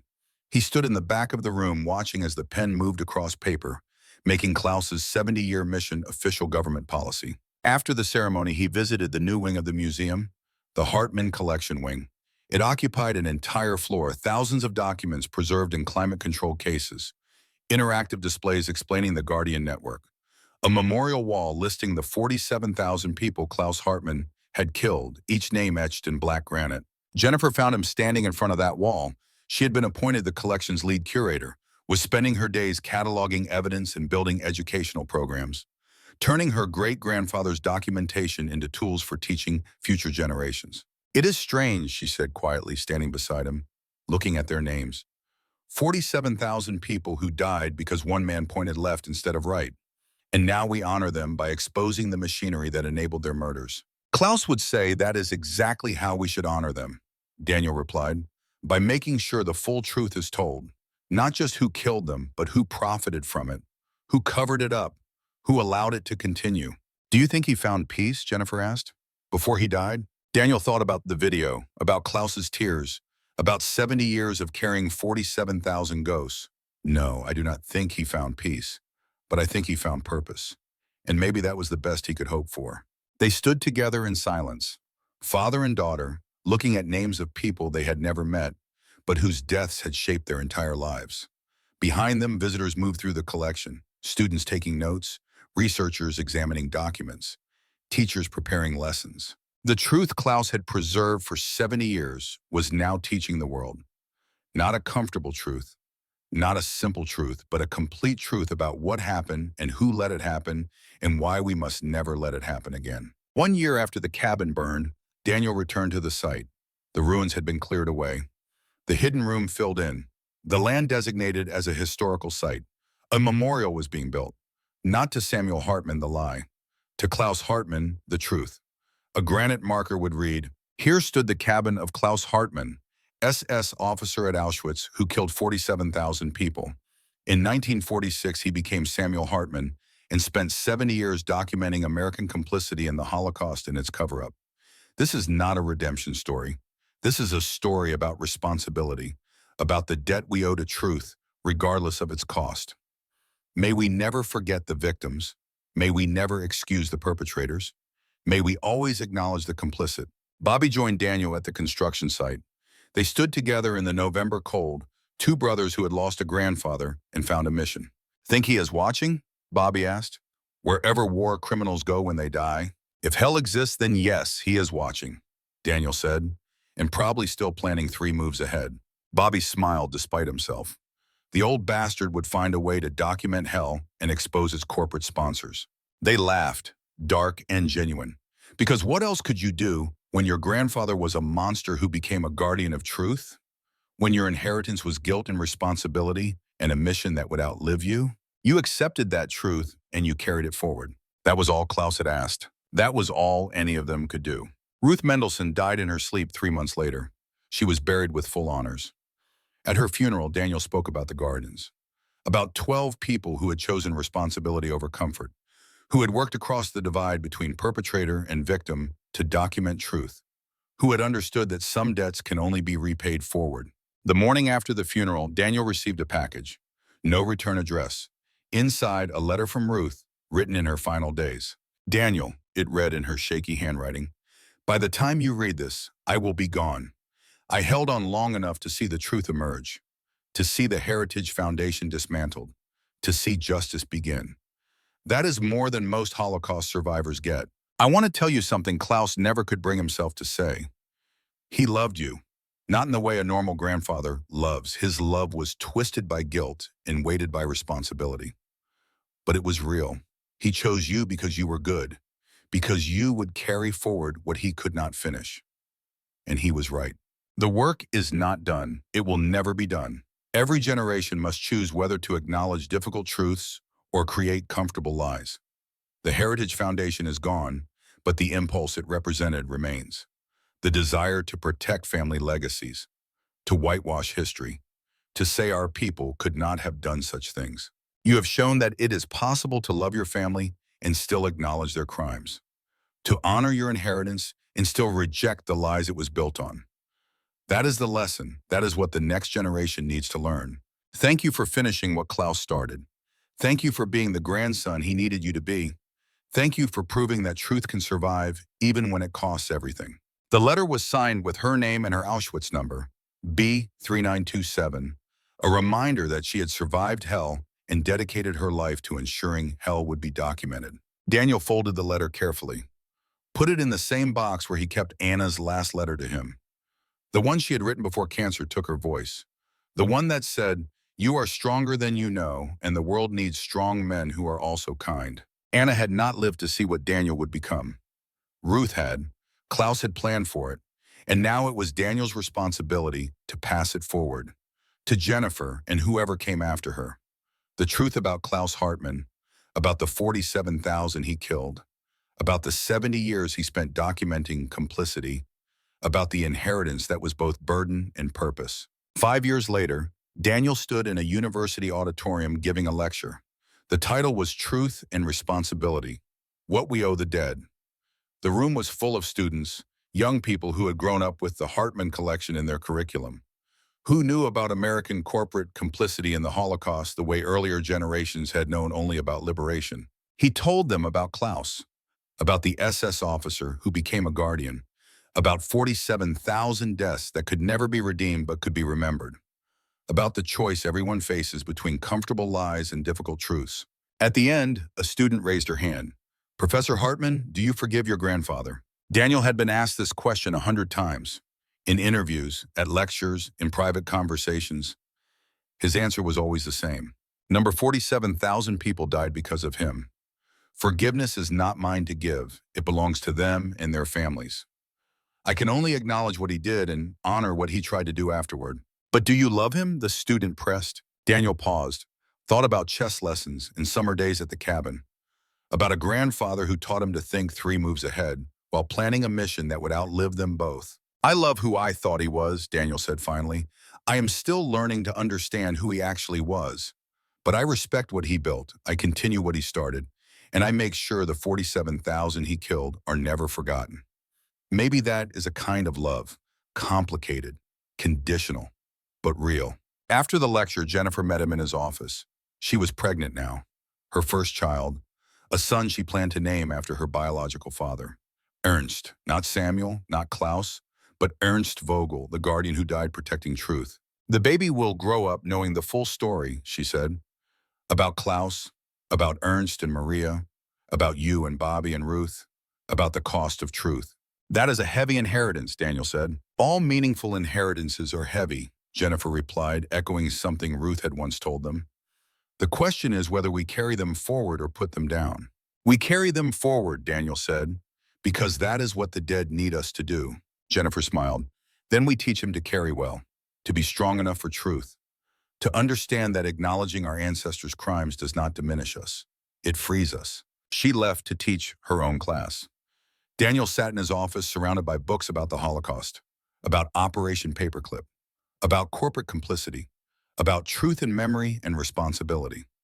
The scholarship that had emerged from the Hartmann collection had reshaped entire fields, had created new questions, had forced America to face aspects of its history it had been avoiding for 70 years. Klaus Hartmann had killed 47,000 people. That fact would never change, would never be acceptable, would never be forgiven. But he had also spent 70 years ensuring those 47,000 would not be forgotten, would not be reduced to numbers, would be remembered as individuals who died because one man pointed left instead of right. That was Klaus's legacy, not redemption, not forgiveness, but responsibility. The eternal debt we owe to truth, regardless of its cost. Daniel carried that debt now, would carry it until his own death, would pass it to Jennifer and her son, and they would pass it forward to the next generation. An inheritance of acknowledgement, of memory, of the understanding that some truths are too important to bury, no matter how uncomfortable they make us. Outside his window, students crossed the campus. Young people who would inherit the world Daniel and his generation left behind. He hoped they would be strong enough for truth, brave enough to acknowledge it, wise enough to learn from it. That was all anyone could hope for. That was all Klaus had asked. That was the last witness's final testimony. The truth would outlive them all.